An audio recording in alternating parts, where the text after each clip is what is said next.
Thank you, bro.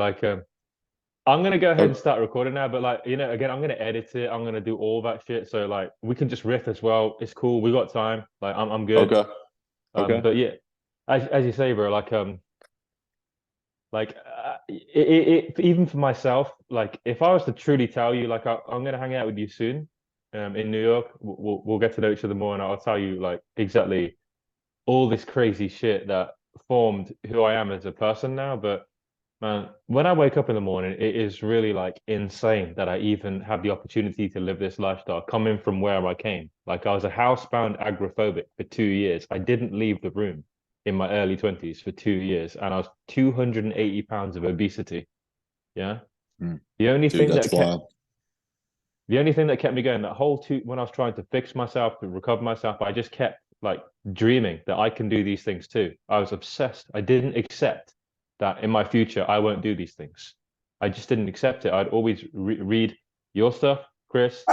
Um, I just kept reading it and dreaming that I'm going to one day do these things too. Yeah, the mind is so fucking powerful. If you really believe it, I'm talking to you right now. You know what I mean? Like this is it's crazy. It's crazy. But all the life And changes, you just started like your own business, correct? I mean, didn't yes, I you did. start your own? Yeah, bro, you really ran the gamut. You did everything, bro. It's hard Yeah. to do everything, right? I mean, that's where I think I differ in terms of when I started. I was like, I basically just did the pick up every single fucking day. That's all I really devoted my life to. That was it. I couldn't imagine doing both at the same time. I think even Chris recently dropped a video or a few months ago, like talking about how which one, you should focus on first and then go with the other one because it's so fucking time consuming, man. Uh, to do pickup, it's hard. It's hard to do it like kind of when you pick and choose to do it or like as a time filler and stuff like that. I know unfortunately, that's highly recommended in today's with the advice people seek. It's crazy how many people are saying that you could just do it, incorporate it into your day-to-day life. I think there needs to be a period of time where you really and truly devote everything you got into it and just immerse yourself in going out like as much as you possibly can. You have to take it almost to the extreme end of it so that with the understanding that at some point it's going to come back here and balance out, but you need to really push the envelope so that you do realize at some point it will come back here, but you need to like almost like your muscles, you need to stretch your muscles so much, man, that now I only train like once or twice a week and boom, I bounce back so quickly because I took it to a pretty far level that Yeah. most guys don't take it to. Oh So yeah. it's the same mindset when it comes to pickup. I think at some point time is up to the individual how long you want to keep it there, but I think you have to go pedal to the metal, fucking real hard, and then see where that takes you, see how much you could possibly do. Yeah. This was the advice that I took from yourself and Chris about like going all in, as you guys would say, right? So when I started this, bro, like I was working in I had a project management job. I was doing that. I was trying to like sort the rest of the shit out. And the progress was slow. It was really slow. It's piecemeal. Then eventually, like everyone got on my ass. Like this is the beauty of brotherhood and what you guys created. The kind of culture that you guys created, man. Like we in the community now, we continue with this, the brotherhood. We respect each other. We push each other. Like it's genuine. You know what I mean? It's an amazing thing that we're trying to keep what you guys had going. But everyone got on my ass and like, dude, if you really want to achieve this, if you really want to get this area of your life in, shut up, go all in. No more complaining that it's slow. No more complaining that you're not getting anymore. Put your money where your mouth is. Next month, fucking move to London. Move where there's people and put everything else aside. I don't care what you have to do, right? You have to go all in. So I did it. I did. I just Yeah. booked my accommodation. I moved in with a guy there.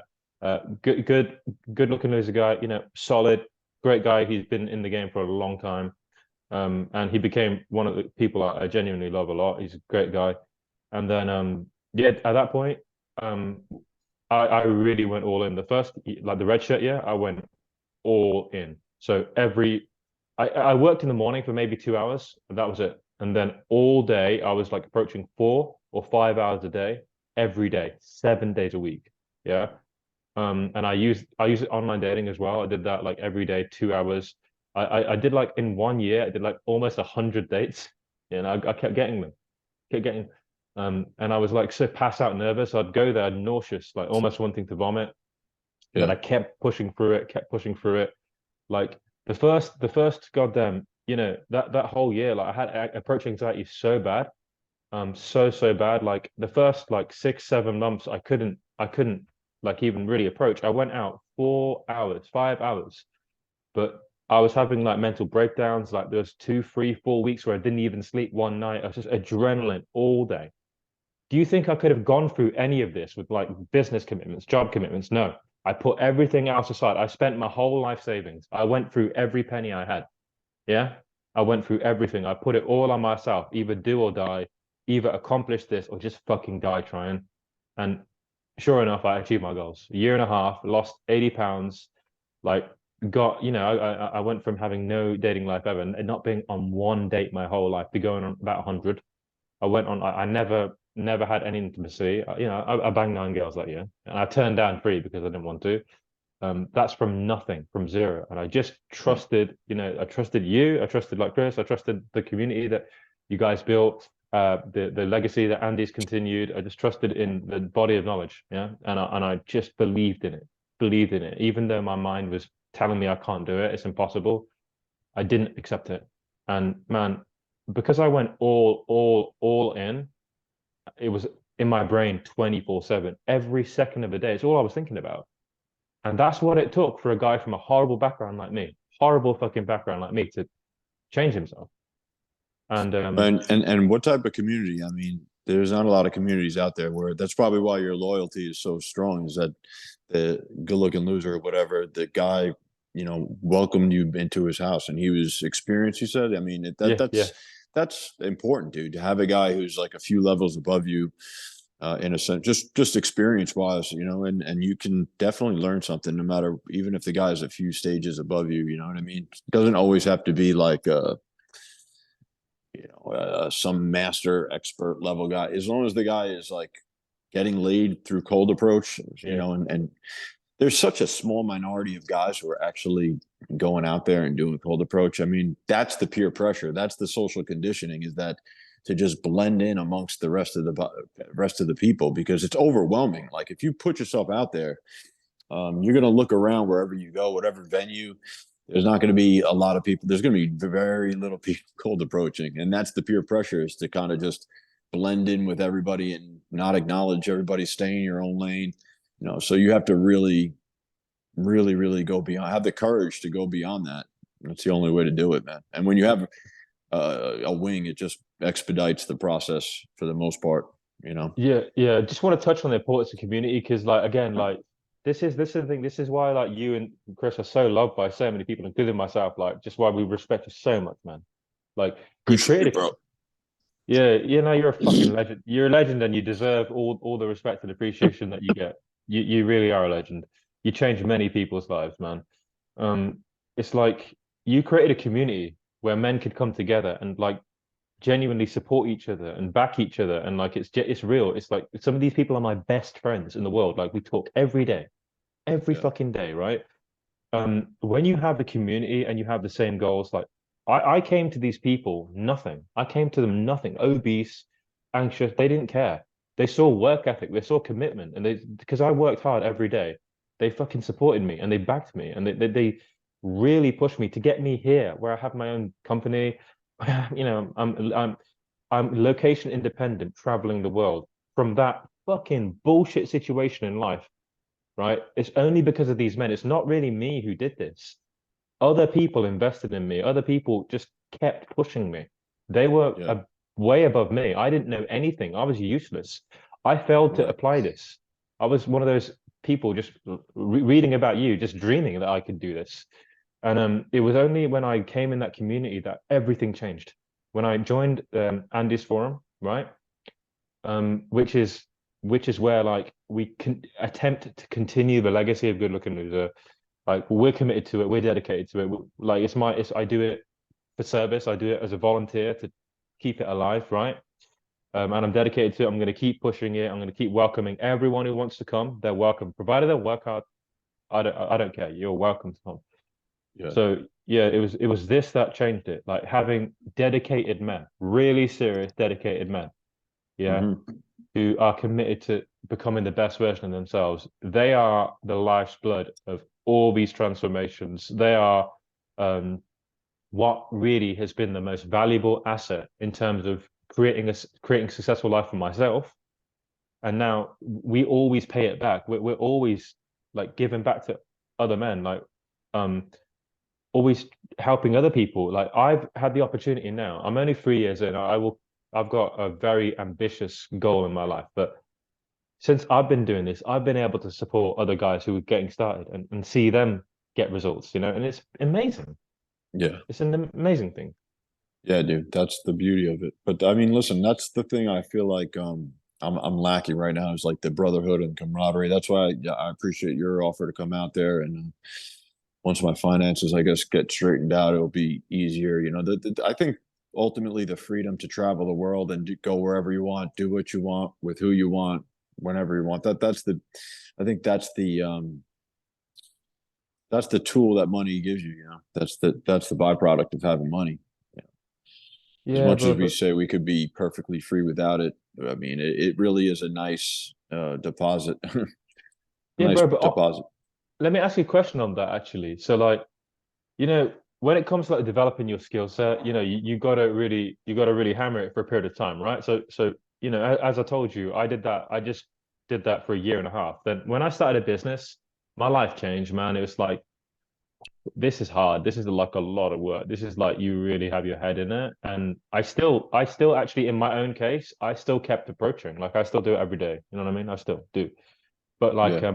part of me also, like at this moment in my life, and this is a very new thing that I'm sharing with you.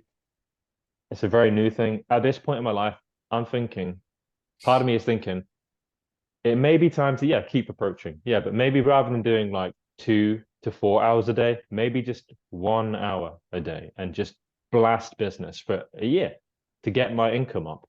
Because Hmm. when I get to a certain threshold, I can travel the whole fucking world. I don't have to just, you know what I mean? Part of me is thinking that right now because like this can be a multi-year journey for many men, right?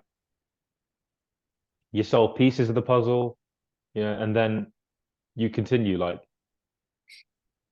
for me myself to get really what I'm looking for. Like I want to be the best version of myself. I want to go a long way in my physique. So um making plans to hang out with you soon. You'll see that. Like I'm 6'5". I'm actually quite I You're haven't six gotten five. Wow, holy yeah, shit, bro. Damn. yeah. Okay, But bro. I'm sure that's a huge. I mean, you could speak from experience. Is that giving you a leg up? You feel like in terms of getting, a lot of looks from girls or standing out in a club or wherever you go. How's that so been? so being like really, really fucking excessively tall, like you do get looks, you do, because you're just standing out. Like they're just like, what the fuck? You do get a lot more looks, but here's the thing. Here's the truth of the matter, right? You still have to be cool and confident, and you have to have a great vibe. Yeah. Um, you do. You being as tall as I am, because when I was anxious and shit, yeah, my vibe was nothing. It was bad. Like now I'm more confident and cool, and now I'm, being able to make things happen that previously I never even dreamed of. But with height alone, no, that ain't gonna do it, man. Because you can still be quite unconfident. You can still be a bit of a weird beta type of guy.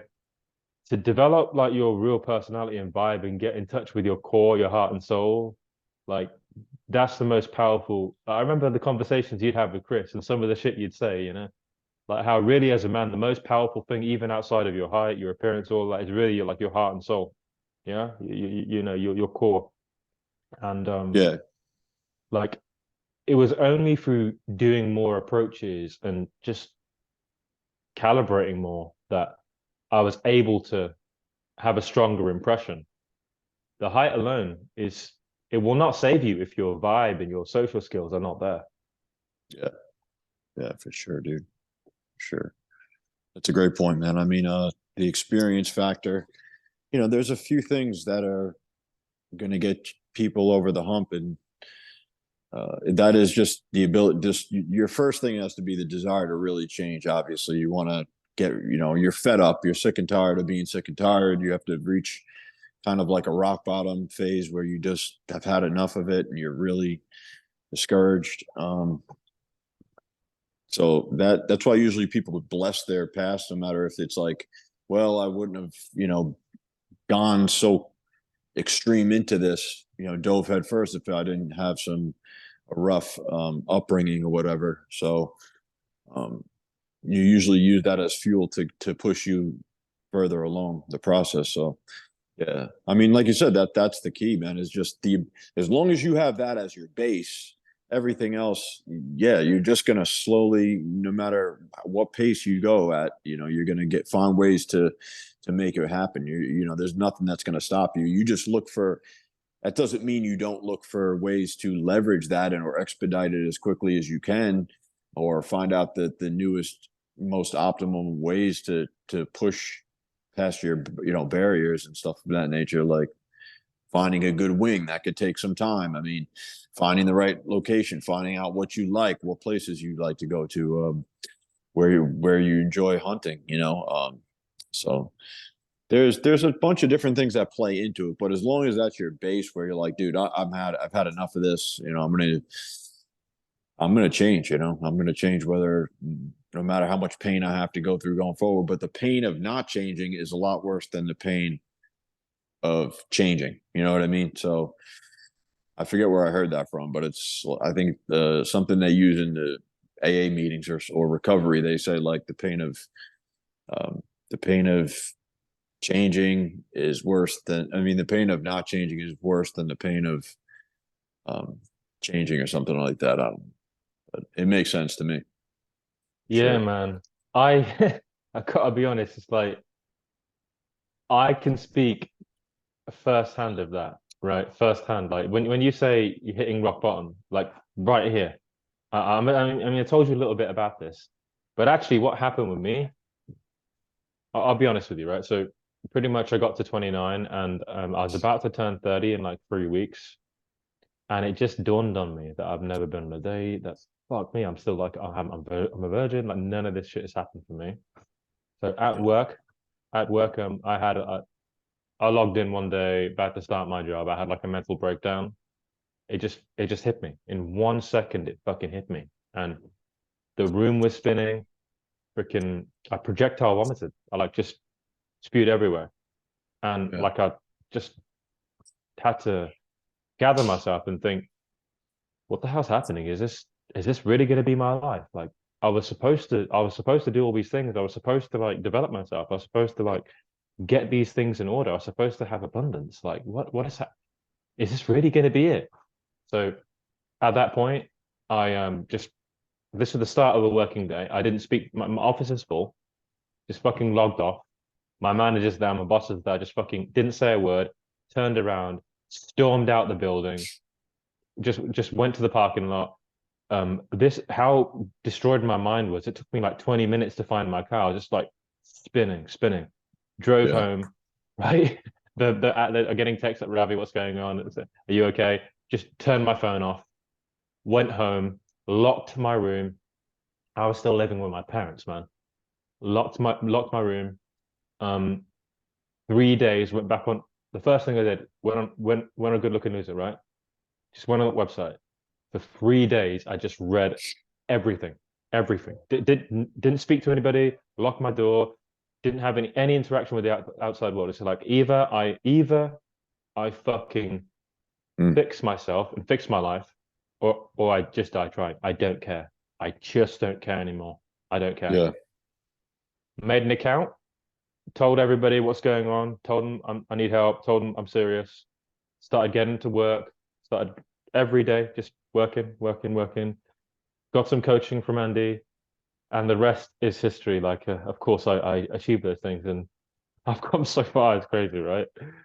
Yeah. I'm sure you could probably like shed a tear, man. I'm sure that's like because Yeah, it's nice to have these moments of like reflection and stuff like that. Because you're right, when you're in the midst of it, when you're in the midst of it, it's very hard for you to see like how far you've come. And oftentimes when I would go out with a wing or someone who wasn't as invested in it, or be like, they would have to almost point out to me that some of the things that some of the stuff I was pulling off, like it was mind blowing. Cause I still saw myself as like, yeah, fairly insecure guy. And like, it's very hard for me to see like how far along you've come. And like the shit that I was doing was in a very small percentile of men. And that's when guys were like, maybe you should start to like help dudes because this stuff is wild, like the stuff you're doing. Because I still Yeah. saw myself as like the same old day because it was still the day in and day out grind of it, that people weren't. Those were just some of the rewards that would happen more frequently and be like, dude, this is wild, pulling girls to cars and stuff like that and just consistently getting laid, rotations, things like that. But I still saw myself as like, it wasn't this big epiphany, like I made it, I arrived or something like that. It wasn't until like you sit back and be like, yeah, that shit was pretty wild. Like when you really step away from the game for a while and you're like, yeah, that I can't believe I was like, I reached those types of heights in the game. You know what I mean? Um, so for those Yeah. guys out there who are probably killing it, man, they just, you know, they don't either recognize it right away because, bro, you don't ever. It's about having these expectations put on ourselves and from others that, and oftentimes guys are either upset with the coaching or at some point or going out with someone. Their expectations, they have an ideal of like their superhero that he's like, you know, wearing he never gets rejected. He's bats 100%. And some of these things are ridiculous, bro. Like you're still a person, you still day-to-day grind and you still deal with the same stuff that I think a lower level guy gets, the rejections, this and that, basic stuff. So like that never really went away. So, Yeah. and I don't think it ever does. I think it's these unrealistic expectations we put on ourselves or we hear or we just fantasize that I thought such and such was going to be like impossible. It took me a while. Like I worked with my first coach. Um, I think I had 2 sessions or something like that with him, and it was good for me to see that he was just a regular guy as well. Like, yeah, he was able to pull some pretty crazy shit off, but he was still, getting rejected and things like that, or getting blown off. Like you have to be able to see that they're not, subhuman or something like that. They're going to still encounter with the same type of issues. It's just how they bounce back from them, how they correct whatever issues they're dealing with. And that's basically what separates somebody who's what we deem really good at something and the guy who's not as good because he's just not able to readjust himself, calibrate himself properly and move forward and get the result he's looking for. That's the difference between a guy who's really good and not. That's it. It's like expectations is something that we really have to like grapple with at a certain point. Like as I'm transparent with, I'm only 3 years in and coming from like a very challenging background. Like for someone like myself, it's still pretty early, but this can be a multi-year journey. And you do get better. If you stay at it and do the work, you do progress, right? But I need to be transparent. It's like in year one, just having a conversation with someone without crapping in my pants was like fucking, Yeah. I had a lot of anxiety, man, like a lot. Yeah. I'm very proud that I just beat that, right? That was a legendary achievement. Um, Huh. but then yeah, like now I see I'm able to do things I kind of never thought I would do, like legitimately. It's taken so much effort, day Yeah. in, day out, fucking grinding, man. To now, like, yeah, I was out here, like literally 2 streets away from my apartment, saw a gal, started chatting to her, just pulled her to a coffee shop, then pulled her back here, and like when I was walking around the streets, when I was like in London walking around the streets, just getting rejected all day, I couldn't have fucking imagined I would do something like that. I couldn't have imagined it, right? That's the thing, bro. That's the thing. And I want you to finish the story, but that's the thing. Like when we're pulling these things off that we once dreamed about, like if we even thought they were possible, like I know for myself, like I still felt like just my same old self. I still felt like kind of an insecure dude, but I was just pulling things off and getting my results were changing. But I still, inwardly felt like an insecure dude. I still was human. I didn't, become something totally different. I was just getting a totally different result. That, if you could relate to that, I mean, you know what I mean? It Yeah. was hard for me to see that, like, I'm a totally changed man. I had this big psychic change. It was, no, I was just getting better results, but I was still, I still feel like myself to a certain Yeah, extent. 100%. Like Yeah. after I did that, like I texted my friends, my wings and whatever. It's like, man, I just had an insta date, insta pull, like, and they were Yeah. like, what? Like, could you imagine you do that before? Could you imagine like you'd come this far?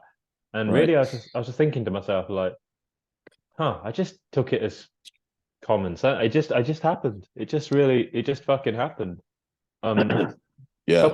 couple weeks prior, like to that, and again, like I will think it's crazy as it sounds, right? Because this is a niche thing that we are ultimately doing. It's as you say, it's a small percentile of men, but like sometimes other guys who are like old school GLL, who are like old school, like they come out and visit me because of course, I built connections and relationships with them over time. And then, of course, we'll talk about you. We'll talk about, all the different people. And then in my head, I will actually think about like memories of things that you did. And, a few weeks ago, I was just like with my friend again. He's an old school GLL guy, and we went to like a bathhouse here, right? Where like people are doing saunas and shit. And Hmm. I saw like I this happened very naturally. I saw this fucking like older MILF lady. She was kind of attractive, like looked like a yoga instructor, and I just fucking approached her and like and I started to just really heavily physically escalate, and like we were like on top of each other. It's fucking crazy. Like that, and in my mind, I was just thinking about when you used to just pull chicks to cars and shit. That was what was going on in my head. I was like, oh my God, I'm actually doing these things now. Exactly. Exactly, man. The cool Yeah, thing is, that's what I'm trying to say, is that you're still like the same person. And someone described this whole experience of like, everybody uses this phrase a lot, the best version of themselves, yada yada yada. But like it's almost like that was always there, or it's just like you're chipping away at it, and it's now just you're able to get certain results that you weren't able to get before. But it's still you at the core of all of this stuff. When I was a child, I felt like a child, and when this and that, you're just getting different results now. That's it. But like, at our core, we're still like that same person. That's why it's like, wow, it's, you know, we have this imaginary ideal person that's just not realistic, but it's still us at the core. We're just getting better results. That's yeah, how I view it, man. And it's just chipping away at some of the things that are holding us back. yeah. This is a very interesting thread for me, because it's like when we are doing the work, actual cold approach, right? That's the thing. That's the difference. This is actual like face to face, going out there, facing your insecurities, facing your demons, like nothing else. This is a very deep, deep transformative thing. Like it can be challenging, Sure. but it's almost like this, right? As aligning exactly with what you said, because of course I agree with that. It's almost like a lot of the things that I thought were me, my tendencies, how I'd be so agreeable with people, a bit of a people pleaser, things like that. Like as I started to go into the world and just put myself out there, I was able to see things and patterns that I'm in. And I was able to catch myself, like certain behaviors, like being a bit of a nice guy and stuff like that. I was able to catch them and see like how they are like almost on autopilot. But the more I like went and dealt with women again and again, like thousands, man, thousands and thousands of approaches, really. Yeah.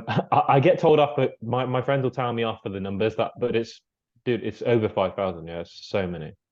Um, so in so doing, in doing all this shit, right? Um, I started to kind of like see that underneath the insecurities and underneath some of the like people pleasing tendencies, like there was a lot of groundedness and a lot of like stillness. And almost like I learned a lot about myself as a man through doing this. At my core, I am who I am, right? I'm a guy who likes to improve himself and others, and like likes being around people, and likes, brotherhood and community, and actually has good intentions for myself and the world. But it Right. was almost like I saw through doing this layers that I just picked up from society, from like conditioning, you know what I mean? Just like brainwashing almost. Like shit just got embedded into me that through doing this, I could question for a moment and say, wait, do I actually want that? And then the process of rewiring can take place. Now, that's a big thing that I learned from like you always talked about this, just like, these things that are there for you to do, you can do these things. But I think a very recent video from And yourself. I'm sorry, I just got to cut the just that we know that that's our natural self to be less afraid and stuff like that because it's almost I'll compare it to like a wound or something. If you get cut and then you're aware of that wound, it's kind of painful, it's healing, but then when it goes away, it just goes away. And like we don't think of any, it's just gone. It just disappears, and we don't think anything of that cut now, and it's perfectly healed.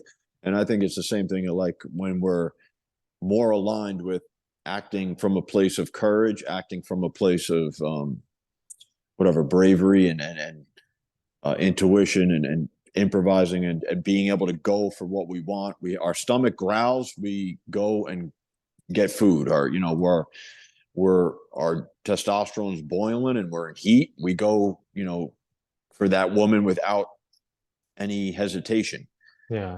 in our step. That's more aligned with what the universe wants, with what our true intention wants. We any of those resisting and all that stuff, and it's kind of like a wound that we can't see, but it's not, we know it's not good, and we know it's not natural, and it just, once it's not there, that's why it's hard for us to appreciate our progress, because it's just something that's now gone. It's disappeared. It's like it's a ghost. It was a phantom.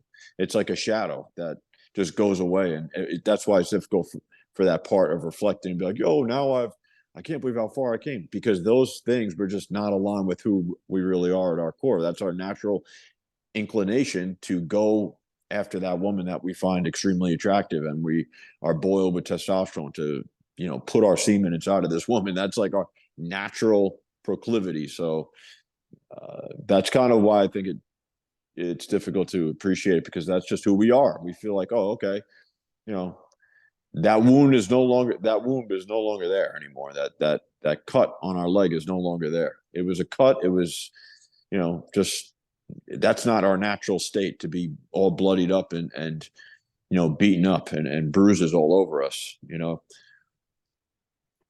Yeah, bro. It's like we know as men in this world, like we live in this world. There's a society around us. There's conditioning. We have a job. We have like structures like impacting us. But we know inside, like when I used to walk around the streets and see like really pretty women, I'd think to myself, like, I would love just to talk to them. It doesn't have to go anywhere necessarily, but I'd love just to talk, to introduce myself. You know what I mean? The Right. instinct was there. It was always there. You know Yeah. what? Bottling it up, living in the modern world, ignoring your instincts, all it did for me was it made me angry, bitter, and Yep. resentful. And Yep. what good is it for a man who's got ability, who's got talent, who actually want to do good things in the world? I actually, I actually want to contribute. What good is it for me to have my heart and soul destroyed, crushed, and just leave me bitter, angry, and resentful? It's no good. And It's no good. we're also doing the woman a disservice at that point as well. We're doing the woman a disservice by not having the balls to go approach her. You know what I mean? And go say hello to her and make her day. And like, it's, once you start to see it from that angle, it's also a less selfish standpoint on top of it, because women, that's not really, if you want to talk gender roles, it's, I think that has not changed. They're a little more aggressive these days, but for the most part, they're the bystanders. They're just, Mm. passive by nature and things like that. So it is our job, so to speak, to be the ones to aggressively approach. Yeah. And I think, like, you know how fucking this is the thing. There's a tension inside us as a man, right? There's a tension inside us to go procreate, to go obtain things, to like build our brotherhood, build our tribe. I felt it. I actually felt it like an animal thing to go Hmm. assemble with other men, right? I actually felt it was so strong in me, right? It never went away.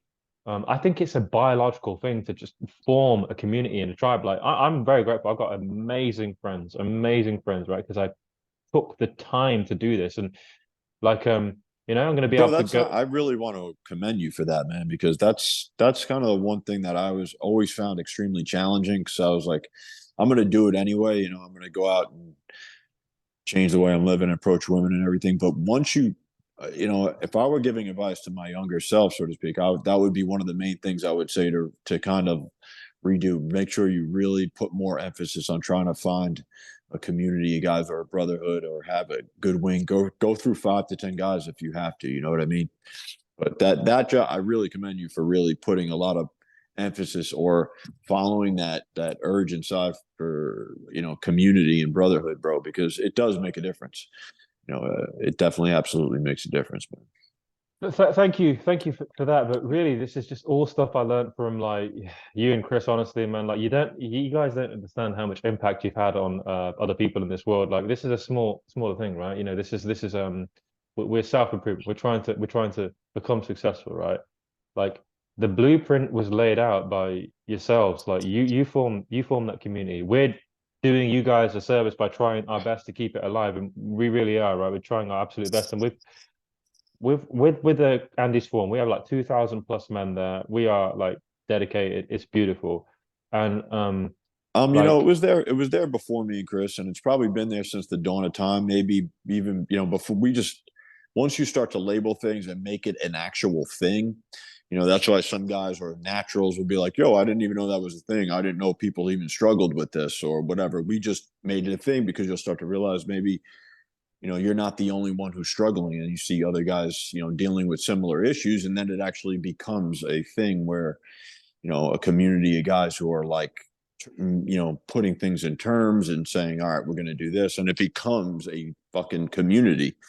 But it was there. It's probably been there since the dawn of time. They just haven't labeled it and made it into a thing. And you often hear naturals prove that and say that, like, oh, I think a lot of this stuff is just common sense type of stuff. Like it never was a thing to me, but no. man, I attribute so much of my progression in life, like to the power of community. Just to give you a context, right? So the guys who I live with here, right? Of course, they all know about you. Like they're pretty excited that me and you are talking today. They're going to be excited about this.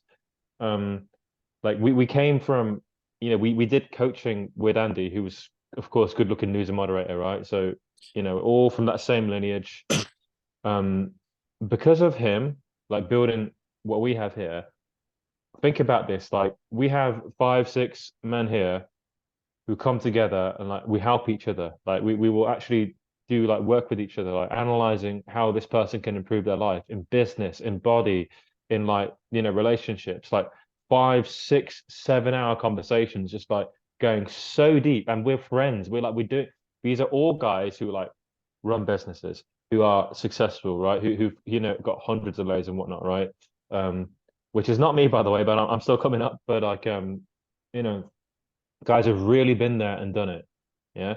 Because Yeah. once you assemble serious, like genuinely dedicated people, like it's like me talking to you, like you know that I'm trying to accomplish things in this world, right? That's why we can resonate, have a great conversation and connect. And the same happens with other men. Like they know it. It's in your heart and soul. It's in the tone of your voice. It's in something they can tell. They can just tell.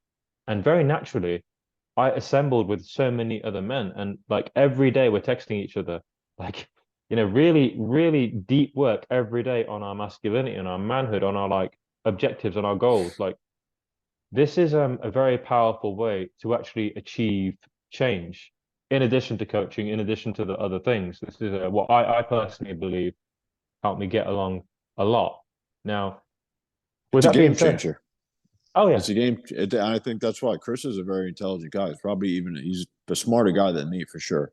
And I think that's probably, and he, every time he makes a decision on something, he does a lot of research, and he came, I guess, with up to the conclusion that he was going to leave, I guess, law school and go off to pickup mansion type atmosphere with a community of guys, live with guys, doing it on a daily basis. That is the right idea. And what you're doing is definitely the right idea. Keeping it's probably also has a little bit of a competitive nature to it, which is a natural to a certain degree. And, just accountability, keeping you guys accountable, and everybody just gets the best out of each other for sure. And that's kind of what drew me to coaching as well, is that, not only is the guy getting results, I'm also becoming better I'm getting new results all the time when I work with these guys. So it brings the best out of me, and it brings the best out of the student. Yeah, it's like, also like I just want to emphasize that I actually did get coaching. Like I actually did like for a year and a half, it's an investment. Without that, I wouldn't have accomplished anything. You know what I mean? Like Right. it's one of the most powerful things you can do is invest in coaching. Genuinely, it is. Think about how natural this is, and like in nature, in tribes, yeah, tribal society. If you align yourself with a tribe who is like successfully hunting and gathering and successfully has mapped the terrain and knows how to operate, your chances of success and survival just massively elevated. The lone wolf gets eaten by the pack, man. You Yeah. the big thing that I did, like I plugged into someone who supported me in changing my mindsets and my beliefs, and then unlocked all this fucking shit. So the role of coaching and mentoring, I can't really like emphasize that enough. Like it is for me, it was the best investment I ever made, bar none. I'm always grateful for it. I always like make a lot of noise about how I make videos and like thank Andy a lot all the time, because he did change my life massively, right?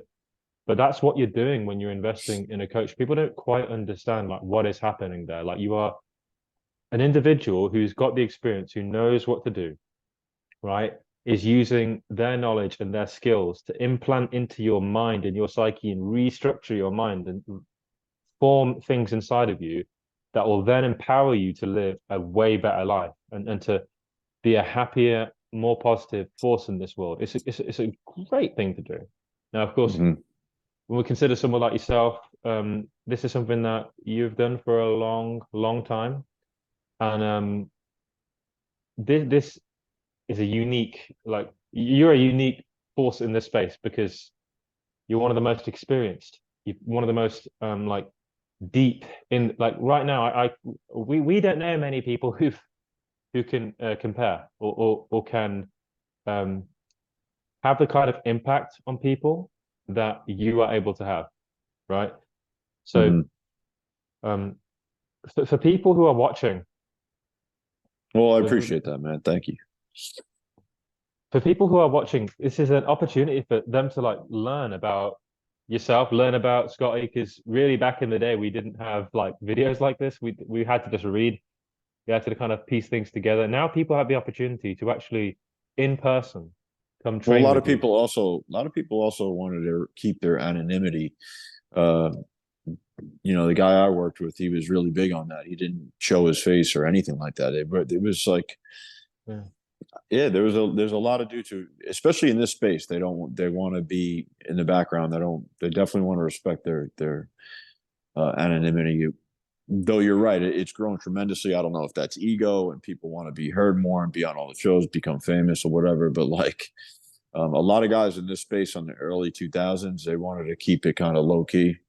Uh, that's kind of one of the things I did respect in the coach or the guy that I worked with. He did not. You couldn't really find his face anywhere. It wasn't. You may say that's a risk.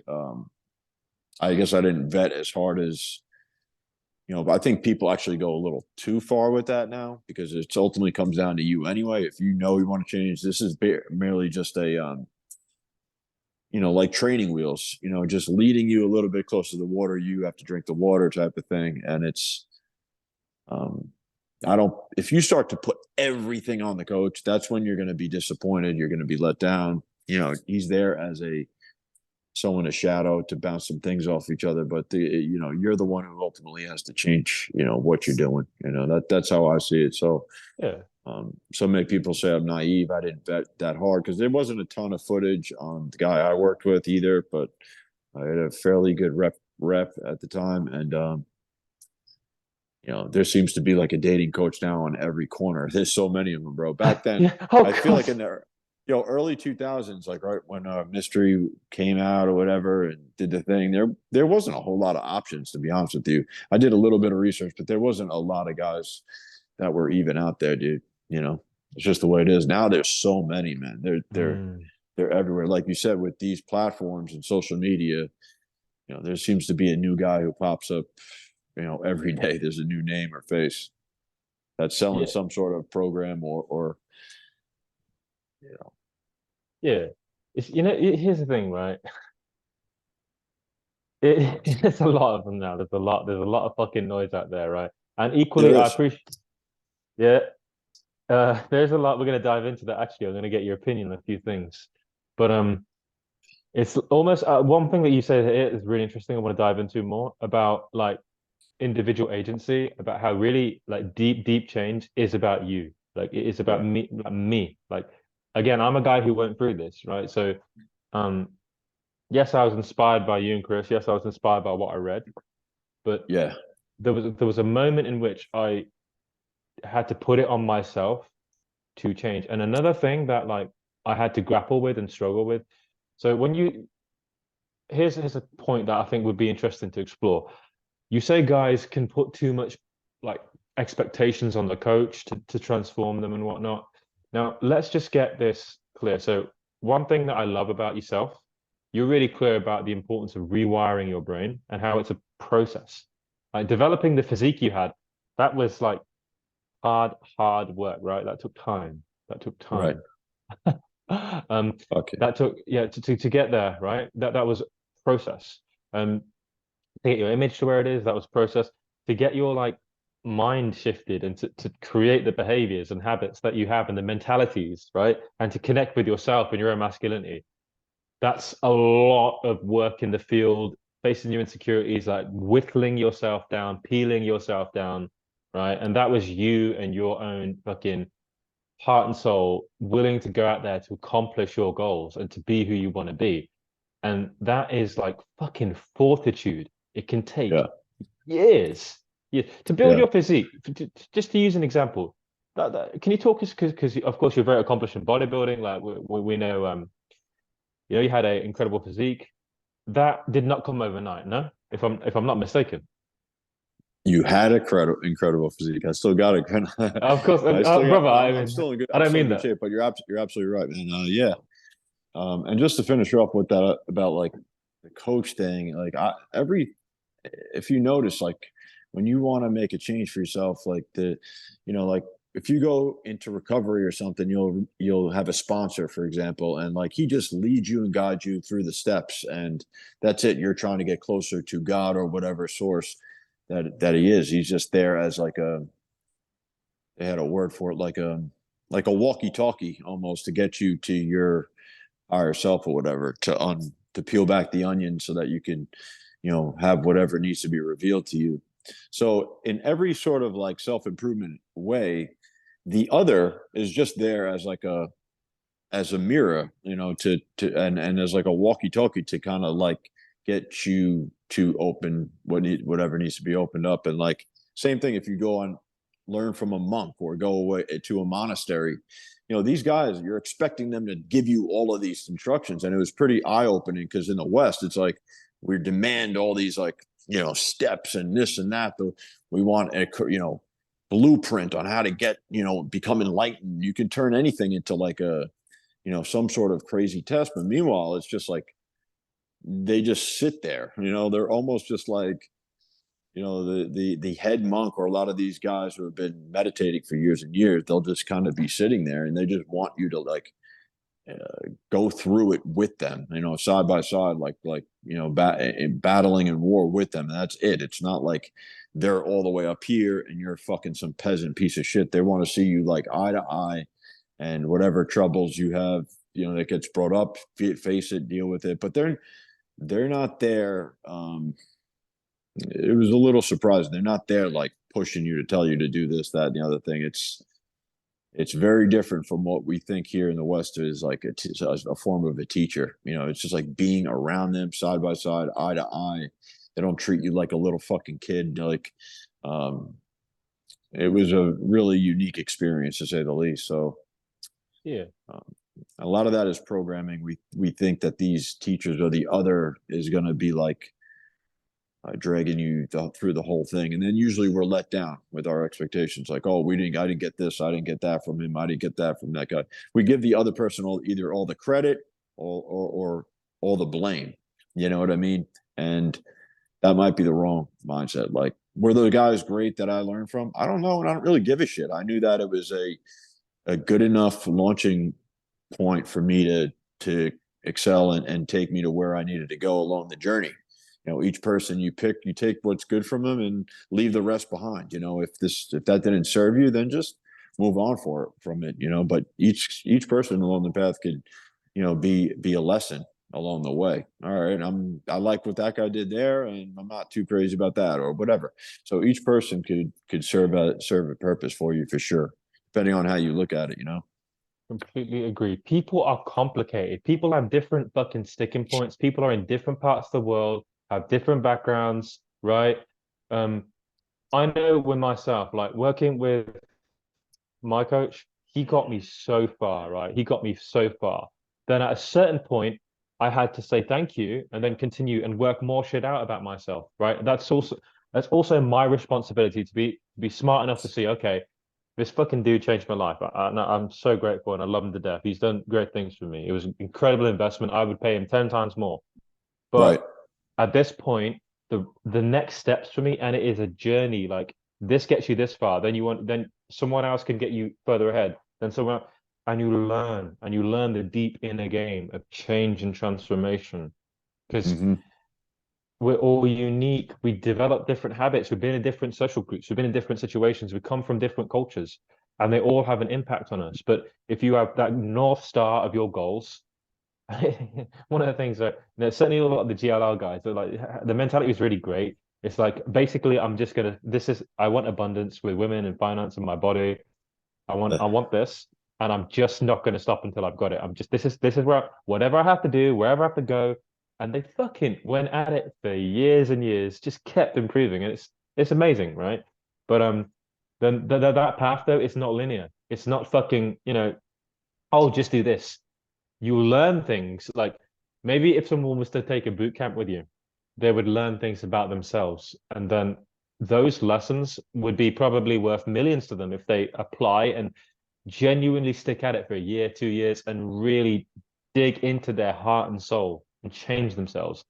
Just one or two nuggets can be worth so much. Yeah. Yeah. And this is what you're really paying for. You're investing in yourself. It's a gift you give to yourself. If you care about yourself, you love yourself, you invest in yourself to enable yourself to soar higher and higher. Um, and that's what an amazing coach like yourself, like Andy can do for you, right? It's a gift that you give yourself. You give yourself this experience, right? And then it I've can be always really been. I finish your thought, but I've always been big on that ever since I was like younger. I got into lifting. I got a trainer. I got into diet nutrition. I got one of the best guys out there to help me with diet, fitness, and nutrition. Um, it was the same thing with all this stuff. When I was struggling with alcohol, whatever, I went to AA, tried to find the best sponsor, the best guy to help me out with that. When I really wanted to get good at pickup, I tried to do most research I can and pick one of the best guys out there, or try to find and locate the best guys in the game to go out with. That I've always had. You're absolutely right, man. It's a great thing that I've always been. I'm not shy to go find like the best guy out there and what he specializes in for sure. Even when it comes to things like chiropractors, finding the best chiropractor out there or the best doctor, anything. It's like definitely go, or the meditation centers, but who have the best reputation. They're giving you the best stuff possible. That I'll go find those guys. I'll go to this monk, go to that monk. See, like I've always been about trying to get what's the word I'm saying? Seek after, the knowledge and wisdom of others who are, further along the path, especially when it comes to certain things, that we want to improve upon. And Yeah. that's what I love about Andy's thing. It's based primarily on like a lot of self improvement, too. It's definitely a little bit. He widened the gate from just get laid, pick up. I think he broadened it quite a bit to reach a wider audience. That's just from what I've seen when it comes to like Andy stuff. I think that's fair. I think that's true. And I think he'd Yeah, say the same thing, actually. He'd say the same thing. He had a big change process in himself as well, right? But I think like to be able to actually learn from other people as well, you have to like drop your ego too, right? You have to actually humble yourself to say, okay, I haven't figured this shit out. Like I had to do this many times. Like you don't yeah, when you're to make the best impact from coaching and mentoring, you have to fucking admit to yourself that you haven't figured this shit out all the way. Like I had to clearly and transparently say, guys, I need help. I don't know how to do this. If you tell me what to do, I'll just fucking do it, right? Pretty much. yeah. So I had a certain level of humility, but then over time, a struggle that I had, and as you go through, you pick up limiting beliefs, you do all this shit can happen in this journey, man. It's a complicated road. Like we can say these things, but when you're living it, doing it every day, like I do it every day, in this interview, you talked about how it's a daily grind. It actually is. It's It true. is. Yeah, It's a it is. true statement. It is, Like man. I know for myself, I have times where like I'm arguing with my friends, like, no, guys, you got to understand, like, I haven't quite unlocked the results I'm looking for because of this, and they'll say, no, no, no, Ravi, it's actually not that, dude. You need to probably work on these things, and it's this fucking process that you go through, man, and that's why this is done. It can be very powerfully done with other people. Like, pay a coach's time, like, sit down with them, spend some time, a couple of days, like, get out of your normal comfort zone, fucking get in a plane, join Scotty for a couple of days. It's an investment Right. in yourself. Just that experience, you're changing your nervous system. You're rewiring yourself. And it's people do all these things. You go to these detox centers, they do these fucking go on vacation for a bit. This is an opportunity to like set yourself a foundation for the next couple years of your life. It will radiate into them. It will radiate into them, the changes that you make. I So appreciate that, man. Yeah, definitely. Definitely, man. I mean, I do. Like, I always try to think about like if when I was first hungry and wanted to change who I was, if I was 21, I would want to work with, this version of myself right now. And I did step away from the game for a while, but it did deepen my sense of appreciation of what were certain issues and what aren't. Like I didn't know because I didn't see how important logistics were really, prior to this. I think me and Chris talked about it, but it was never that big of an issue because I didn't get to see this side of the spectrum of really living in a poor logistical situation. And that to me needs to be one of the very first things that are addressed. And you took action, and you went to a very busy city, and you're in Western Europe or something like that. Yeah, yeah, started in London, which was yeah, great. It was giving me what I needed. Then I came to Central Europe, so here. And I'm going to keep going. I'm going to keep trying in different locations. Logistics, yeah, this is a big thing. We should talk a yeah, it bit more is. about this. Let's It talk is. more about this. All right, let's do it. So, like, when it comes to logistics, I mean, what are we really looking for? Is it volume? Is it receptiveness? What do you think is important? It is volume. Volume is very important, man. A lot of times if you have a skill or something, like you want to put yourself in the best situations to succeed, optimal situations to succeed. I mean, like if you're up and coming MMA fighter, you might want to go to like Vegas or wherever the hotbed is for training being UFC fighters. You know what I mean? So it's the same principle. Like if you want to go get good at pickup, I remember in the early 2000s, Union Square in New York, you'd actually see quite a few people doing pickup and practicing pickup out there, which was kind of cool. Like you just give them a thumbs up, and like you'd have that little bit of brotherhood and camaraderie. Like that's out rare. Obviously, this is pickup, so it's pretty cool. Yeah, so I think volume is a huge thing, and just the sense of, oh shit, I might even link up with some other guys who are practicing out there as well. It's a known thing. You're not fucking in Wyoming or someplace that's just their cow country and some shit that you're just not gonna. Doesn't matter how far you won't be able to gauge how far along you are on the path. You can't even tell. It's a non-factor. You just won't be able to do shit, dude. Like, I guess you could jump on your dating app and get one or two matches like 30, 40 miles away, and you're just making life more difficult for yourself, and you're not going to get a true estimation of how far or what your ceiling is to this. There could be some fucking all-star natural out there, some fucking killer who's just has no idea about this, or just thinks it is what it is because he's in such a poor situation. You know what I mean? And where you are is a huge factor to see how far to see how far you could go with this, and to see what your ceiling is and how good you can get with this stuff. Hmm. That's just the way I see it. Yeah. Yeah, sure. So like Not more only on. location. I think location is obviously number one, but like, yeah, it will also be a tremendous boost if you have like a penthouse or some great suite that is like right in the middle of the Vegas Strip or some shit like that. The closer, the better. If obviously that's a huge advantage as well. You may say, well, if you don't have any game, I even think, even if you knew nothing about game and got no coaching, and you were just like in a hotbed of just women and action and activity, and you just put yourself in those spaces without any sort of knowledge of pickup, like just by virtue of being around those many people and like out of boredom and shit like that, and just your sheer natural like hormones and wanting to fuck, like girls are just gonna you're gonna get laid, like probably more than the guy fucking learning from some pickup guy who's in a shitty location. Seriously, because that, I think, to me, that's how important it really is. Just putting yourself in those spaces with lots of women, bro. You'll see that a lot of guys, and in their working for whatever working field they decide to pick, like bouncers, security guys, DJs, and who people are really around a lot of women. Just by like virtue of being around them, they're gonna get fucking laid, dude. It's really, that's how important your logistical situation is. Mm. So talk to me about.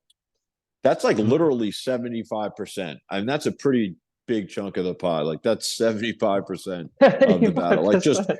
putting yourself in those environments, those warm spaces with lots of women. It's like, because, dude, you could see it. I mean, there's no one fucking approaching, bro. Like, even when you go out there, there's very few people that are doing this.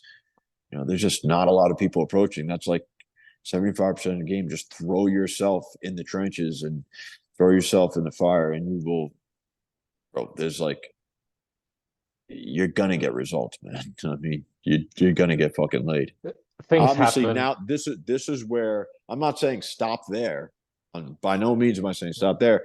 Then you want to take that and optimize it, obviously, to and go from there and continue to see how far you could possibly go with it. I'm a big believer in that. Like, see how far you could take this.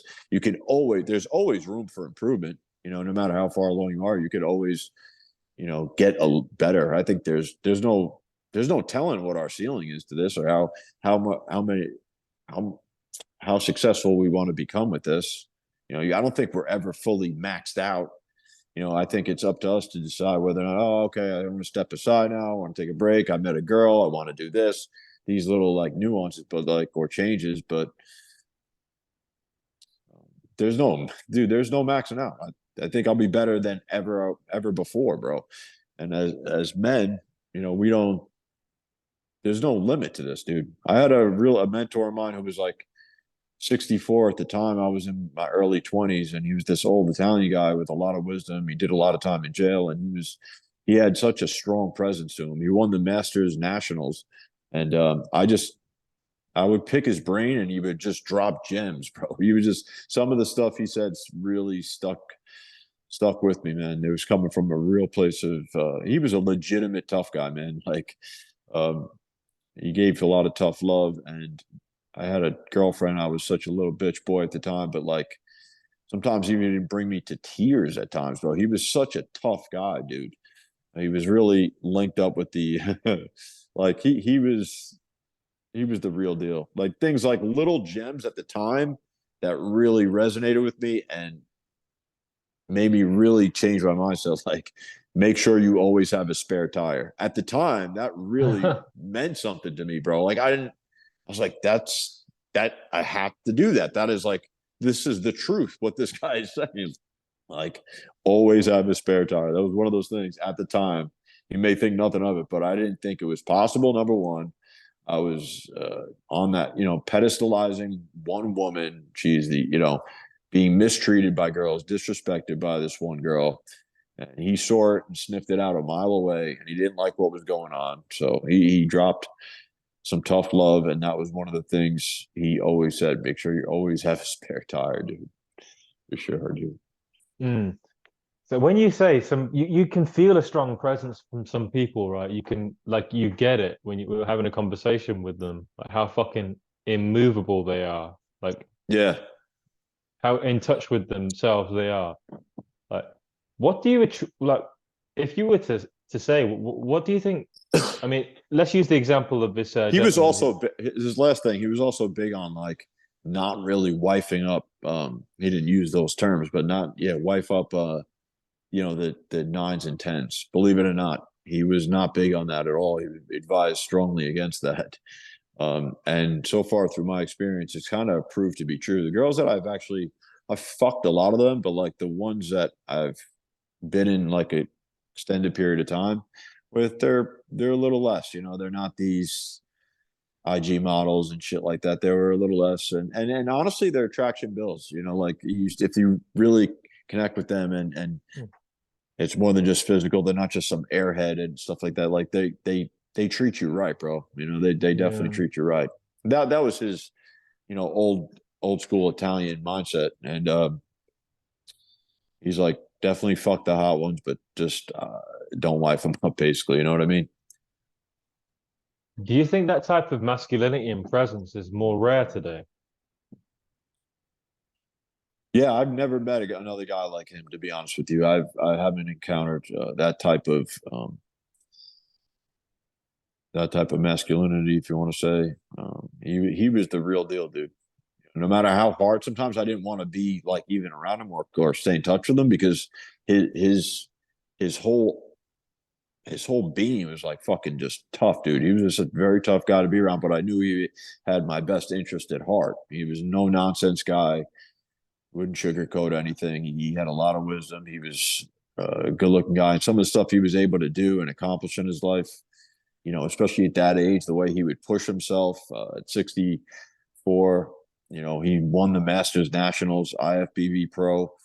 Bro, the guy was pushing more weight than me. Like I would go train with him at the gym, and he was out training most of the younger guys, bro. This guy was a beast. He was an animal. He was like from another planet, bro. He was an Wow. old school Italian gangster who really had his shit together. He took a liking to me. He said I was like, he looked at, I looked like his son or whatever, like, or that type of attitude. He was a good guy to have around and a good guy to have in my corner.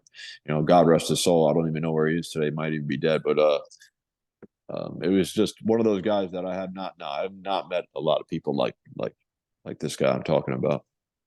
Hmm. I But think I haven't had a lot of those. I've had a lot of those guys, to be honest with you. I haven't had a lot of great wings in my life. I didn't. I think that would have made the process a lot smoother, kind of like what you're going through now with some guy you're living with. But I didn't have a lot of. It was a lonely road, the pickup life, despite all the results I got and the ups and downs. It was a lonely path sometimes, just with no real brotherhood or no real consistent wing. Guys who came and went and stuff like that. There was no real consistent wing who was on this, who really like loved this and wanted to do this and had the same level of commitment as I did at the time and took it as serious as I did. Hmm. because I never wanted to, it takes about one or two big heartbreaks for you to really want to change, and that's the thing. I never wanted to feel that way, never wanted to feel that way ever again, man. The way I was just, I had my heart fucking ripped out of my chest at such a young Mm. age, right when I got into it. I fell for the pussy and I fell hard, and that old Italian guy actually saw it a mile away. A lot of my older and wiser friends, saw some of the stuff I was doing, the ways I was acting. It was like, just it needed to be fucking changed. It needed to be corrected. You know what I mean? Yeah. I think that's what fueled me inside and drove me to do some of the extreme went to some of the extreme measures I did, which which is why, fortunately enough, I could step away from the game for 7 years and still come back and be like, really not miss a beat. A little rusty, but for the most part, I'm never going back to like the basic issues that a lot of guys deal with for years and years and years. The anxiety, the breezing up and stuff like that. That stuff is gone, permanently gone, man. Talk to us about some of these extreme measures. Talk to us about how you were pushing it in your journey. Um, Similar to yourself, my man. I mean, like just literally every day. It's your lifestyle every single day. I was never really big on tracking how many women I was approaching. It was more about I'm fucking changing. It wasn't a stat game. I think I heard Andy say that. It's about like getting the results and just immersing yourself in the lifestyle. You're going to do it one way or the other. You're getting these results. You're changing no matter what. So make stats or whatever is kind of like secondary, but yeah, just dude, immersing yourself, going out every single day, fucking talking to, make it. There wasn't a day that went by where I wasn't speaking to at least 5 to 10 women. I just ballpark stuff, but most of the time more. And I would just do weekend, almost retreats every fucking weekend. Just tons and tons of approaches, bro. Just yeah, like yourself, immerse myself in it. And I had a very good situation in my 20s where I worked for my father and stuff like that. It was a great logistical situation, great city at the time. Um, yeah, I mean, I was kind of like parked. He customized my schedule where it was very conducive to pick up and committing yourself full time to it. It was not an issue. I was getting paid good money, and it was like just a really good time in my life. And I had a huge window of opportunity to take advantage of it. There was going to be no better time in the world. It's who I literally just jumped all in. I was like, it's here for the taking, man. Whoever wants to come along for the ride, let's do it. And I think a few friends that weren't even involved in pickup, like they saw my enthusiasm and they wanted to come out with me. A few guys that were getting results with girls but knew nothing about the community and would just come out with me and fucking want to go pick up chicks and everything like that. It was a very, very good time, man, for sure. It was a good time, and it had, of course, some of its drawbacks because I did have definitely a sense of being burnt out after, I would say, from age 23 to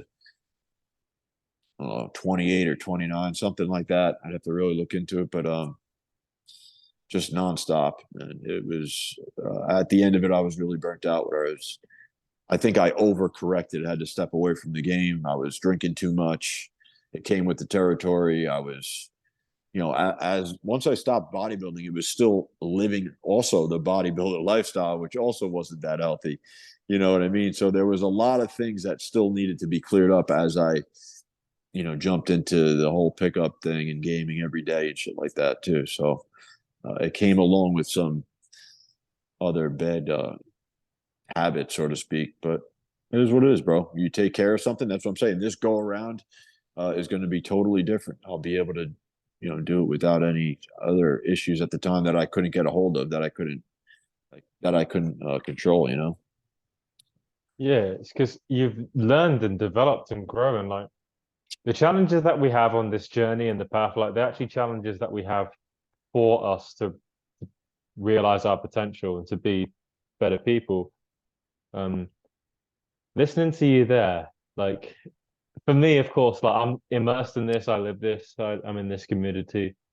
But Yeah, like to so many people, they would think that's so extreme. That is so extreme. Like this guy was out there like you know, training like a beast, having incredible physique, Hmm. committed. So every day, showing up every day, putting in this much work on the streets, just going there, sharpening your social skills, being so gregarious, outgoing, talking to all, and having, That's what I'm just, yeah, just to piggyback off that. That's kind of what started the thing. I mean, went from bodybuilding, competitive bodybuilding, and that's how I happened to meet this guy, this IFBB pro, this Italian guy I was telling you about. And that kind of jump started me in, and I didn't just drop that lifestyle. So that kind of fused into the whole pickup thing. You know, I was still training. I probably went from 5 to 6 days a week, and once I really immersed myself in pickup, it went down to like 3.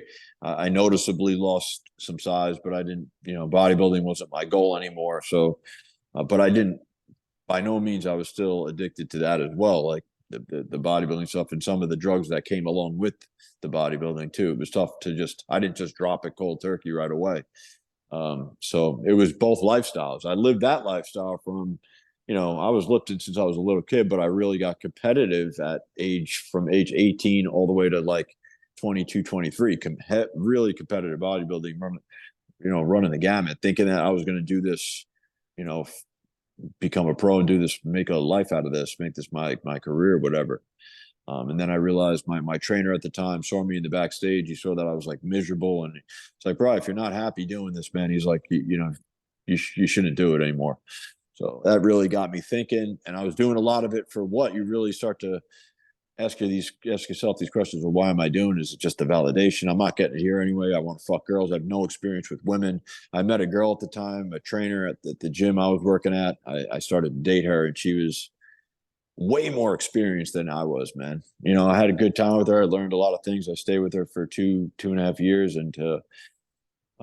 but I was like always felt like I was way behind the eight ball. I didn't lose my virginity till I was 19, so you know, I had a lot of catching up to do. That was my really, I was getting called to really step forward when it comes to my dating life and fixing this thing, and I had to have like pretty big heartbreaks to, dive headfirst into it, take a few boot camps, work with some guys who were pay money for, be around guys who were a few levels, above me for sure, pick their brains.